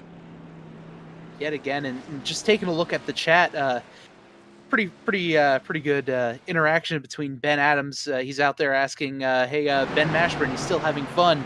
And Ben replies, "Well, nope." And there again, wrecks happening all around Ben. So I'm sure he's sitting there happy to see only a handful of laps left in this one. Let's go on board here with the 24 machine first. Ben Mashburn. Here we go. This is just trying to... somehow he barely squeaked through. Then the number 39 machine, somehow he squeaks through. Good job by both of those drivers to avoid that scuffle. And they'll live to fight another day. Can't say that for a lot of cars. But, luckily they've had faster pairs. And we have a good number of cars still out there putting on a show for the fans. But it is still Chris Darling who continues to lead here. Chad Mikas in second. Ben Izenga now in third. He's going to be a big threat for this restart, I think, there, Bob. Restarting in third. We saw him get around the 49 of Stewart a couple laps ago to get that third position, and he started on the pole. He got wrecked at one point, and now here again, he's up in the top three, trying to get the W. Yeah, exactly. And, we were talking to how last season Jason Gracias was really one of the restart aces out there on the track. This season, looks like that 17 of Ben Izinga has had some pretty strong restarts all race long. We saw him the last lap and a half of green before this caution, picked up a few spots there. So, if the law of averages works in our favor, Izinga might be looking to lead this one after a lap or two. And I gotta say, big props up there at the front of the field. Chris Darling, that number 70 machine, I don't think he's got a scratch on that car here today. The 25 machine, Chad Micas, they have tried to scratch up that beautiful number 25 paint scheme. They've tried, but he's been able to scoot through everything. Of course, this is probably the kiss of death. What are we doing, Bob? We're saying the 70 doesn't have a scratch on it. The 25 doesn't have a scratch on it. They're going to wad it up in turn number 2. Watch, folks. As we're saying this, I'm feverishly pounding on my desk to knock on wood and, do everything I can to try to get away from this broadcaster's curse that we're laying upon the field now. Oh, boy. Well, I'll tell you what, the 25 and the 70, they had a little bit of a coming together at Daytona last week up at the front of the field. Hopefully that doesn't happen again here at Rockingham. As you see, the field continues to get a little bit thinner and thinner, but we'll only have 13 laps to go to determine the winner. Lucky number 13. Will it be lucky number 13 for one of these drivers up at the front of the field? We're going to have to wait and find out. 13 laps to go here at the Rock. Another great restart there by the 17 of Izinga. He's looking to the inside of Chad Micos, and coming out of turn 2, he's just got a bit of a nose out in front of the 25 machine. He'll go a car length now as they dive off into turn number 3. Yeah, now we have to wait and find out if that number 17 machine... Oh, here we go. Caution flag is back in the air, folks. And, well, would you believe it? Guess what corner? Turn number 3 and 4 again. And this one, unfortunately, looks like it might have taken out one of our contenders who was on fresher tires. The number 50 machine of Edwards got a little bit of a nudge there from the 20 machine. He goes around. Rada, there's the number 99 getting involved. Ben Mashburn getting involved. He's not having any fun. The 77 getting involved. And they pile him up again. And there's the one of Gracias coming back down the racetrack. Boy, oh boy. Turn number 3 and 4 has been calamity corner. I thought it was going to be turn number 2. But this one, again, let's go back to our favorite digger turn 4 cam and watch this madness unfold. Start. There's the 99 coming in, smashing into the 50. And, oh, there goes the 77 up the racetrack. Ben Mashburn slideways across the racetrack. And there you go. That's a good shot of all the madness going down. There goes your reigning series champion, the Max Graphics number 1 machine coming down the racetrack, the number 1 machine here. And definitely not a great night for that race car, period. Wow. At this point, I feel like there's just not much else to say. I mean, just craziness right now. And I know Rockingham is just such, it's a tough track to get along because of how slick it is, how little grip there is. But man, this is just crazy. One little tap, especially with the field being bunched up constantly after caution, after caution, after caution, one little tap will really upset, the entire field at this point, I feel like. Yeah, absolutely. And what's making matters worse, Bob, is the fact that we do have all these cars out there on the racetrack. Some of them have a lot of damage. Some cars don't have a lot of damage. You can see that disparity right there with Lorello. He's missing a front bumper. And then you have the one of Gracias, that Max Graphics Toyota Camry, doesn't have a whole lot of damage. And so it's going to lead to a lot of speed disparities, especially on entry to the corner. And sometimes it just catches people out. And so cautions tend to breed cautions, especially with just how many caution flags we've had back-to-back here, the field being completely stratified. Or lack thereof, actually. Completely the opposite. It's not stratified. It's very jumbled. It's mixed. So it definitely is just leading to caution flags after caution flags. So we're going to have to keep our eyes on that. Hopefully we don't see any more. You see the caution flag still out. Did want to give a shout out to Max Graphics. Definitely one of the series sponsors here for Total Nonstop Racing League. And Max Graphics is put together by that man right there, Chris Darling. We talked about Big Evil Designs there, Chad Micah's and his design group. Of course, Thornton Graphix, also a series sponsor. This is the Thornton Graphix Cup series. So there's a lot of people in this field, very, very talented painters. Chris Darling and his Max Graphics team painted a lot of the cars out there on the racetrack, including that fan favorite, the 24 machine of Ben Mashburn, the number 70 there, leading the race is a Max Graphics scheme. Also the number 1 machine, your reigning champion, Jason Gracias. We saw that car just a little while ago here on the stream. There it is. So very talented artists in this field. And, going back to something I wanted to talk about earlier was Chad Micah's in that number 25 machine. He actually painted cars, the Bob, for one of the NASCAR Xfinity teams. I think it was the McClure Motorsports car that Eric McClure used to drive, the hefty car.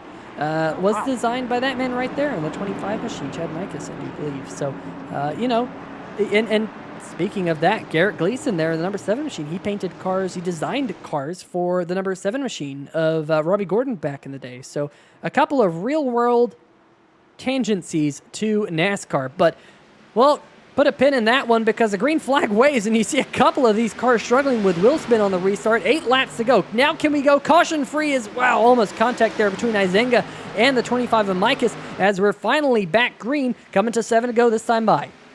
And a great battle here coming out of turn number 2. Chris Darling has the whole shot. Now the 17 of Izinga setting his sights for the lead, but don't count out Chad Micahs quite yet as the field comes out of turn number 4, and they'll complete a lap under green flag conditions as the leader, Chris Darling, is going to send this one off into turn number 1. And here they are coming out of turn number 2 onto the backstretch. A couple of cars high out of turn number 1 and 2, but they will sort everything out. Your leaders working their way off into turn number 3 and 4. Everyone doing a good job right now, keeping everything nice and clean. Coming to 6 laps to go, but here comes Izenga. He wants to get the checkered flag here tonight. He's not going to pick up the most laps led. That will go to Chris Darling, but Izenga all over the back bumper. We've seen the pace out of him on the short run. He was the fastest in qualifying, started on the pole, led the first 31 laps before we had that stage break. He hasn't led since, but that number 17 machine is as high as he has been since lap number 31 of this race, trying to get that lead with now just 5 laps to go. As they go through turns number 1 and 2, Chris Darling looking through his mirror and out the back of his car to see a bright blue and orange NOS energy drink Toyota Camry right on his back bumper. That's the 17 of Ben Izenga. Izenga right now about 2/10 behind Chris Darling, as Darling now starting to pull away just a little bit, but caution yet again is out on the speedway. Caution flag again. Are we going to take a vote if it's in turn number 3 and 4? You know what? I'd say it is. You know what? I don't think it is. For the first time tonight, well, not the first time tonight, but the first time in a while, it isn't. This is the number 86 and the number 8, Jeff Wyatt and Ricky Williams coming out of turn number 2. And the 86 hits the outside wall and bounces off the outside wall down into Ricky Williams. Spins him right around on the backstretch. You see some beautiful helix tire marks, but that's not what you want to see if you're Ricky Williams, who got turned down into the inside wall, and we're going to have to re-rack him and do it all again. We're going to have a green-white checker here on 3-Wide TV. Well, we didn't say, we didn't see it coming there, Bob. Yeah, well, 2 races in a row now. We got the green-white checkered finish out here on the track. Fans at home, I'm sure, loving the drama, at least, of this finish. But man, 3 laps to go, adding more on obviously, but this is going to be a great shootout to the finish. A good battle between the 70 of Darling and the 17 of Izenga. They're starting side by side now when we get back green. Well, last week we saw a big pileup and someone out of the blue Stephen Keckman was able to get to the checkered flag first. We weren't even expecting him to be anywhere close to the front of the field after, that final lap where he was like 7th or 8th or something like that. Will we see something again here tonight? I mean, I don't know. It's been such a crazy race. It's really hard to call. I mean, we saw the 17 and the 70 there. They were running nose to tail. They were running really tight with one another. We've seen almost contact with the 17 and the 25. It is a very fine margin of error, especially on this racetrack with these cars. We've seen how much they are on the knife edge here tonight, working their way around this racetrack. And with Chris Darling on those old tires, it gets pretty slick out there here at Rockingham. So I don't know who's going to walk away with the checkered flag. You're probably looking at one of them. If you're a betting man, you probably put your money on Chris Darling because he's going to be leading at this restart. But stranger things have happened, and a lot of strange things have already happened tonight. So I just don't know, Bob. Yeah, I agree with you. I mean, Chris Darling definitely has the advantage as they get ready to go green. The 17 of Izinga has had a very strong car all night, led the first stage of racing here. I mean, even if we look back in row number 2, Chad Michaels has been around the front all race long. Same with the 49 of Chris Stewart. He's had a very quiet race, and at a race like tonight, quiet is always a good thing. But even some of the unsung guys, one row back, the 00 of Jimmy Babb and the 12 of Cam Caldwell, they're also all still in it here as the plates on the pace car are off. It's really still anyone's race, but I would venture a guess saying that someone in the top 2 rows is going to get the win here tonight. I would think you're right, but we'll wait and see. We'll just have to wait and see once that pace car peels off here in about half a lap to see which one of these drivers is going to walk away with the checkered flag here tonight at what will be an extended race here at Rockingham Speedway. Chris Darling trying to get back to victory lane. It's been a while since we saw that number 70 in victory lane here on 3 Wide TV. It was in the National Sim Racing Association Simbox Truck Series at Talladega. Last time we saw him sitting on the top of the podium here on the channel. Can he get to victory lane here tonight? Pace car going to turn left down pit road, hopefully for the final time, and Chris Darling already on the loud pedal. You see that number 70 already out to a big jump. Now they're side by side behind him for second. Huge jump there by Darling as they head off into turn number 1. Maiko's getting onto the inside of Izinga. Izinga still has the point as he comes out and out down the back straightaway. We saw one car shoot down there to the bottom side of the racetrack. I think that it was at the number 3 of Steve Rada. I think it was, not the number 8 machine. We're going to jump back up to the front. The white flag is out now, folks. Chris Darling is the leader of the race. Going to try and get through turn number 1 and 2. Now he's just got 2 corners left as, Babb getting the 00 gets loose back there. They look like they save it, at least for now. Babb's still starting to go around. Meanwhile, up at the front of the field, coming out of turn number 4, Chris Darling has survived the madness at Rockingham and gets the checkered flag.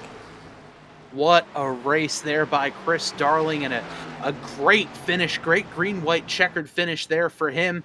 Ben Izinga just coming up a little bit short, but again, Peter, we saw in that last shot as Darling was crossing the line, saw a bunch of smoke coming out of Calamity Corner between 3 and 4, so it'll be interesting to see what happened there as 17 congratulates the 70 of Chris Darling on the win. Yeah, we'll let Chris Darling do his burnouts, and then we'll see if we can figure out what all went down in turn number 3 and 4 yet again here. Question in the chat was how many cars even survived to the finish? That's a good question. I know at least 20 did, because I believe we had 20 cars on the lead lap. I think so. I think we had 20 cars on the lead lap. Just trying to look at live timing and scoring. Yeah, you can see it over there on the left-hand side of the screen. It looks like the number 8, I think he made it to the end. So we might have had 22 finishers out of 30 or so cars that started. So definitely Chris Darling very excited to get to victory lane. And there he goes. Just parks it in victory lane. Just goes across the grass. We've seen a couple of cars go through that grass here tonight. But the first one to actually get to victory lane and park it there is the number 70 of Chris Darling. All right, let's see if we can dial up that replay and see if we can figure out what happened coming out of turn number 4, coming to the checkered flag. Definitely going to be a fun one to see. That is for sure. And see if there was any more carnage, any more contact. Here we go. Final lap, working their way to turn number 3 and 4. And what do you see? You don't see any cars because where are they on the racetrack? Where are they on the racetrack? There they are. Working their way through. Oh, yeah, like you said, I think that's the 57 going up the racetrack in the number 50. Both of them having kind of a coming together. Let's see if... oh, man, Sobel goes around for sure. Let's get a little bit better look of that one. So, there was contact there with Mike Floppy Tellier. And then, oh, man, the 39 comes out of nowhere, clobbers Josh Sobel. It was not Sobel's night in that 57 machine, Bob.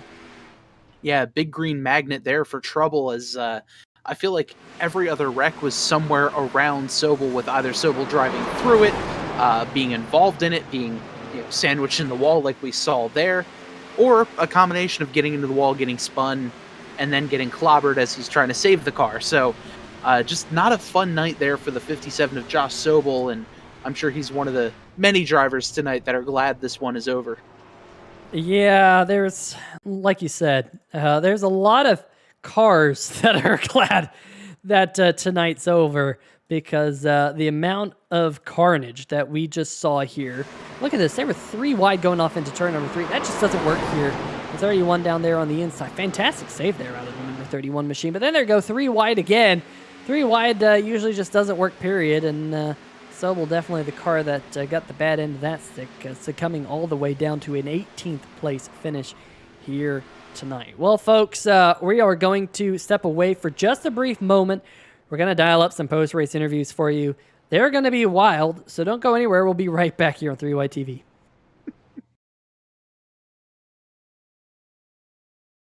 Okay. That one was wild. Hey, my mic's still hot. I'm going to turn off my mic now.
All right, folks. Well, 3 drivers survived the carnage. That we do know. And we're going to talk to the top 3 finishers here tonight.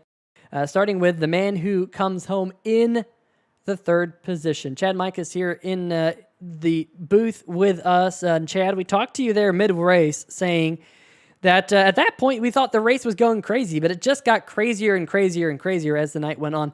But one thing's for sure, you kept that number 25 machine nice and clean. And clean-looking paint scheme to boot. Tell us about the race from your perspective. I appreciate it. Yeah, I mean, you kind of hit the nail on the head there. Just try to keep it as clean as possible. Especially early on, we saw everybody just kind of going balls to the wall and just obviously wasn't paying off. So whole race, just try to keep the tires on it, keep everything clean, stay out of everybody's way. And, I battled when I had to battle, that's for sure, especially there at the end. So that was just kind of the strategy from the get-go. Wasn't really expecting to be a top 5 car tonight, after how practice went, but we hung in there. Definitely put ourselves in position at the end. Just couldn't get going there on the restarts. So, but it was fun. I had a really good race, so I'm proud of the way I ran tonight. It definitely seemed like a very drivable setup for Rockingham standards. Do you think that led to a lot of drivers kind of having that balls to the wall attitude tonight? Uh, yeah, I've driven a lot of way tighter cars here. So honestly, I was expecting to run into the wall every fence, or every corner, but I don't know. Just yeah, that would kind of make sense. Guys just are a little too comfortable going in the corners, as we saw a lot of guys dive bombing and driving people up the track, and obviously there are a lot of guys running into the wall. So I think that definitely played a factor, but it definitely wasn't hard to drive at all. You just had to keep the tires under it. Well, definitely one of the racetracks that I personally enjoy going to because, in my opinion, this is a driver's racetrack where you really have to hit your apexes and be concerned about tire wear here tonight. But I was a bit surprised; it didn't seem like tire wear was as big of a thing as I was expecting it to be. Was that just because of the amount of caution flags, or did it seem like this setup was actually good on the tires? I mean, it fell off a little bit there. I could kind of feel it. I think the second or third run. Definitely the cautions played a factor in that, though. I think was it probably the second or third to last run before we made the final stop. I know Chris had like 6 lap older tires than us, and he was still able to keep ahead of us. So I definitely think all the continuous cautions definitely played a factor. So Well, nonetheless, a fantastic race for you here tonight, which is exactly what you needed after a tough finish at Daytona. But here tonight, great finish. And, we go to a lot of fun racetracks this season. Any particular racetracks on the schedule that you're looking forward to going to? Because, looking at the schedule, we got tracks like Homestead, Miami, which is next week, Myrtle Beach, Circuit Gilles Villeneuve up in Canada, Gateway, Talladega, Coca-Cola, Super Speedway, which for those people who don't know is not a real track, South Boston, Kansas, Pocono, etc. Any ones on the schedule that you're looking forward to? probably South Boston. I've had some success in some other leagues, on the short tracks. Obviously, everyone loves the plate tracks. Anyone has a shot to win there. I think you said we're going to the Glen, right? We are going to the Glen right at the end of the season. Yeah, that would be a one I look to hopefully run a little well there as well. Yeah, just a different schedule, lots of new tracks for me personally. So, just gonna try to keep the momentum going here. So hopefully we can stay somewhat consistent with some of the tracks I've never been on before. Well, Chad, definitely great to have you over here. It's not Solstice. I know Solstice tried to get an iRacing group together, and I don't know if that made it more than a season, but glad to have you over here on Total Nonstop Racing League. Before we let you go, any shout outs? Just everybody watching, of course, you guys, league admins, everyone who kind of put the show on. Kind of joined super late. We really joined the day of last week, so it's been pretty cool to see some familiar faces, including yourself. So it's been fun. I just want to thank my friends and family who watched. My teammates at Firelight Racing or Firelight Motorsports. I'm sorry. Do some paint work for them. Also, I run Big Evil Racing and Design, so you can check us out. Host a bunch of sim racing files and stuff for painting, and do requests here and there. So definitely just trying to get that out there as well. So appreciate you guys. All right, Chad, thanks for stopping up here in the booth. Congratulations on your third place finish here tonight. A very strong and very respectable run with all the carnage. You were able to keep your car clean, and that was part of the difference, I should say. Best of luck next week. Thanks, buddy. Good to talk to you. All right, well, that's going to do it for our third place finisher here tonight. And I believe Bob Giacinto has caught up with our pole sitter and second place finisher, Ben Izenga. I do. Ben Izinga, Bob Giaquinto up here in the 3Y TV booth. You got a copy? Yes, sir. I got you. Hey, Ben, well, great race. Throughout the race, had 31 laps led. The entire first stage was pretty much all you. how tough was it out there to kind of keep that momentum going where it felt like every few laps there was a caution after caution after caution? And, how tough was that out there on the track to just, keep your momentum going?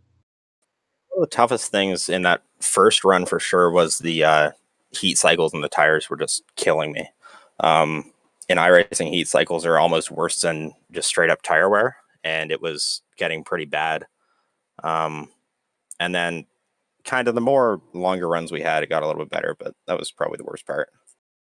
And we've seen the last few laps of the race, obviously not counting any of the cautions, some great battles between you and the eventual winner, Chris Darling. Uh, you know, how tough was it to pass out there? I know with how slick the track was and the tire wear being obviously pretty important. How tough was it out there for that? Yeah, it's a bottom lane track. You really can't get anything done on the top.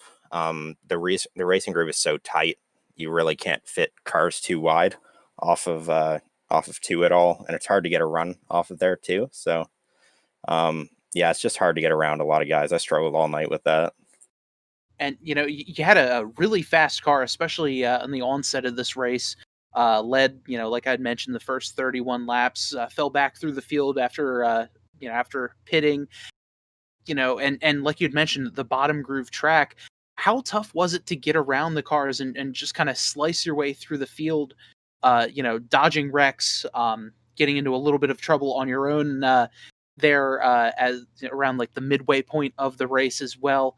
How tough was it getting through traffic and eventually getting your way back up towards the front? That was pretty bad. A lot of the when I was back in, I think I was back in 15th at one point, and a lot of the guys back there were either wrecked bad enough or they were just slow enough that it wasn't too bad. But once you got kind of deeper into the top 10, they were pretty hard to get by just because they knew what lines to hold or where to block and where to not, or just pretty much where to run. And they were fast enough that it was hard to get by. Fair enough. And just taking a look at the next couple of upcoming races. Obviously, Homestead next week. Then we go to Myrtle Beach. Then we go up to Montreal, Gateway, Talladega.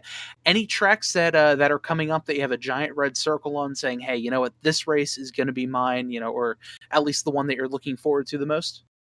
Well, I'm not typically very fast at Homestead, but I'd like to think I'm pretty decent at short tracks. So Myrtle Beach should be pretty okay. And Montreal should be great too because I'm actually Canadian. So fair enough. So Ben, before we let you get going, do you have any shout outs for us?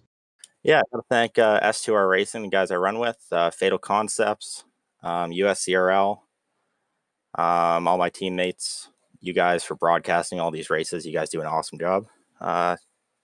Chris and Chad for running me clean all race. That was awesome. Awesome. Well, Ben, congratulations on the second place finish, and we're looking forward to see you out there on the track next week at Homestead. Thanks. All right, well, that's going to do it for tonight. Second place interview. Now to go down to Victory Lane, and that Victory Lane is right there on the front stretch. And the driver who's finally made himself there for real this time, not as part of an accident, the number 70 machine of Chris Darling. And Chris, finally back in Victory Lane here, not only on 3Y TV, but in the Total Nonstop Racing League in that yellow transportation number 70 machine. I'm sure it's good to get the monkey off your back here tonight in that Toyota Supra because it was a wild night for a lot of the field, but you were able to keep that car nice and clean all the way to the checkered flag, and you were able to also pick up the win. Tell us about it.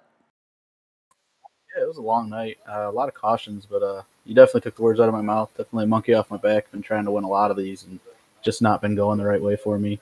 I don't know, man. I came up from the rear of the field because I had a in the longest line penalty at the start, and I was real worried pretty much all night that I'd just get taken out or get caught up in something, but everything worked out, and I ended up front somehow, and I never really looked back, and I stayed up there all night, so. Yeah, definitely was a wild night out your rear view mirror, picking up the most laps led here tonight, 55 of the 125 here tonight, and the Max Graphics 125. Tell us about those restarts. Just 5 laps green, caution, 5 laps, caution, 5 laps, caution. And you had all these restarts that you had to deal with. How were you able to deal with them? You were getting such a good jump on the field and able to hold on to that lead. Oh man, I was nervous pretty much every one. I was gonna start switching it up every time, but I didn't want to mess myself up, so I decided just to pick a point, and that's where I went from. I kind of knew like what I had to do to make sure the tires didn't spin, and I don't know if they started spinning their tires at the end or what was going on, but somehow I was getting this awesome jump. So I mean, it worked out. I can't complain about it, right? Yeah, definitely. You can't complain with that because able to come home with your first win of the season in race number 2, and I'm sure that is good after the way Daytona ended up for you in that number 70 machine, with a couple of races coming up here on the schedule, including Homestead Miami. I have seen you at Homestead Miami. You're pretty good there. What are your thoughts about going down there to Southern Florida next week? I don't know what races you've been watching, Peter. I'm awful at Homestead. I hate that track. Hate it. It's awful. Wipe it out, bulldoze it, whatever you got to do. No, I don't know. I was looking at the schedule earlier. I'm not really excited about the next little stretch until Talladega, and then after Talladega, it kind of gets good again for me. But I don't know. I think as long as I put in some laps and just make sure I'm practicing, I'll be all right. Well, you just have to get into that Thornton Graphix chase for the championship to have a shot at it here this season. And of course, we're looking forward to figuring out who's going to be the next series champion here in 3YTV. Will Gracias repeat, or will you be able to pick up your third Total Nonstop Racing League championship, going all the way back to those NASCAR Racing 2003 days? It's a possibility. If you keep me off pit road, I'll be all right. That's the biggest thing for me. So I don't know. I'm looking forward to it. I really hope I can, challenge these guys. I know Zingo is going to be fast. Lorello, Bill Edwards, Jason. There's a lot of quick guys here, so I got my work cut out for me if I want to compete with them. Hey, but checking off a win early in the season always feels good, and picking it up here in race number 2, Chris, very impressive in what was a very chaotic night for a majority of the field. A very, very good-looking Max Graphics painted number 70 machine getting to go to victory lane. I know you have some shout-outs to give, so let's hear them. I just want to give a big thank you to Garrett for starting this thing back up. We had a lot of fun back in the day, and it's really cool to see something this old be revitalized. And I want to give a shout-out to Ben and Chad for racing clean all night. I know Chad was pretty upset with a little contact we had at Daytona, so I just want to give a huge shout out to him. He raced me clean. It was really fun. So every sponsor that sponsors this league, I want to thank them, and just look forward to finishing out the season with everybody. Yeah, of course, Thornton Graphix, Dunn Raceway Parks, Max Graphics, all those sponsors helping to make this series what it is. But Chris, we're going to let you go celebrate your win, and hopefully we'll get to talk to you again here on the channel soon. Thanks, guys. Hope so. All right, well, folks, that's going to do it for your post-race interviews here tonight. Bob, what a wild night here for everyone in the stands and everyone here watching on the channel. We're going to bring up the post-race results, but Bob, why don't you take it away, because there's going to be a lot of drivers at the back of the field that had heavily damaged cars. That's for sure. Our top drivers right now, Chris Darling had a fantastic race. Same with Ben Izinga. Chad Mikos, again, with another very quiet race, but a strong race. Chris Stewart in the 49 finishing in 4th. Same goes for him. Cam Caldwell manages to get a top 5 finish for him. Andrew Himmelman in the 4 will finish 6th. Jason Freeman, Bill Edwards, Jason Gracias in 9th. And Ryan Lang rounds out our top 10. Yeah, and how about that finish for Andrew Himmelman there, finishing 6th? I think that was the highest he was all night long right there at the end. Same thing with Cam Caldwell, a good bounce back for him, finishing inside the top 5. Stephen Kegman, your winner from Daytona just a week ago. He finishes just outside the top 10 in the 11th spot. I think that's the highest we saw him all night long as well. Mike Floppy Tellier, 97, up-down night for him. Yo-yo of a night for Tellier, finishing in 12th. Steve Verrata finishing there in 13th. James Lorello, heavily damaged car, finishing 14th. Jeffrey Johnson Jr. was smoking at one point with just smoke billowing out the back of that car, finishing 15th. Jeff Wyatt, the Kool-Aid machine, finishing 16th. James Babb, 17th. Josh Sobel, he went spinning right there at the end of the race, finishing down in 18th. And Dustin Jones also, I think, caught up in that late race accident himself, finishing in 19th. And the first car one lap down, Garrett Gleason finishing in 20th. In 21st, finishing just about 3 laps down, is the 99 machine of Philip Scott. Ricky Williams in 22nd, finishing 5 laps down. 6 laps down, finishing 23rd, is Vincent Valvano. Finishing 24th, Jason Shue. Dave Harvey in 25th. Kyle Givishausen, one of our Chevy Shack Dash for Cash drivers, finishing 26th. DeMarco Starks in 27th. Ben Mashburn, Tristan Maher, and Billy Thornton rounding out the top 30 positions. And finishing in 31st, the last of our Chevy Shack drivers, Tony Lucarelli in the 41 machine. Tough night for him. And his night only made it about 40 laps before it was all said and done. In fact, of those drivers in the Chevy Shack Dash for Cash, I believe the money tonight is going to go to the man who finished in the 23rd position, Vincent Valvano. 23rd, 26th, and 31st. Definitely not the night those 3 drivers we're looking at, but Valvano was the first one to get to the checkered flag, so we're going to give it to him. Congratulations there, Vinny. Hopefully you enjoy a little bit extra cash in your back pocket. But Bob, long night here tonight. Hopefully we see a lot more green flag racing next week at Homestead, Miami. Wider racetrack. I expect to see more green flag racing versus what we saw tonight. Yeah, for sure. Wider racetrack, multiple grooves out there on the track as well. So hopefully the cars will be able to be a little bit more spread out, less cautions, less big wrecks, and a cleaner race we can all look forward to next week. Everyone here on 3-1 TV want to give a big shout out to Dunn Raceway Park and Thornton Graphix, as well as Max Graphics for sponsoring tonight's race. Big shout outs to all of them, as well as our friends over at Sim TV for the camera angles that we bring you each and every week here on the channel. But for myself, Peter Short, Bob Giacchi, and everyone else here at Total Nonstop Racing, have a good night. We'll see you next week at Homestead Miami Speedway. See ya!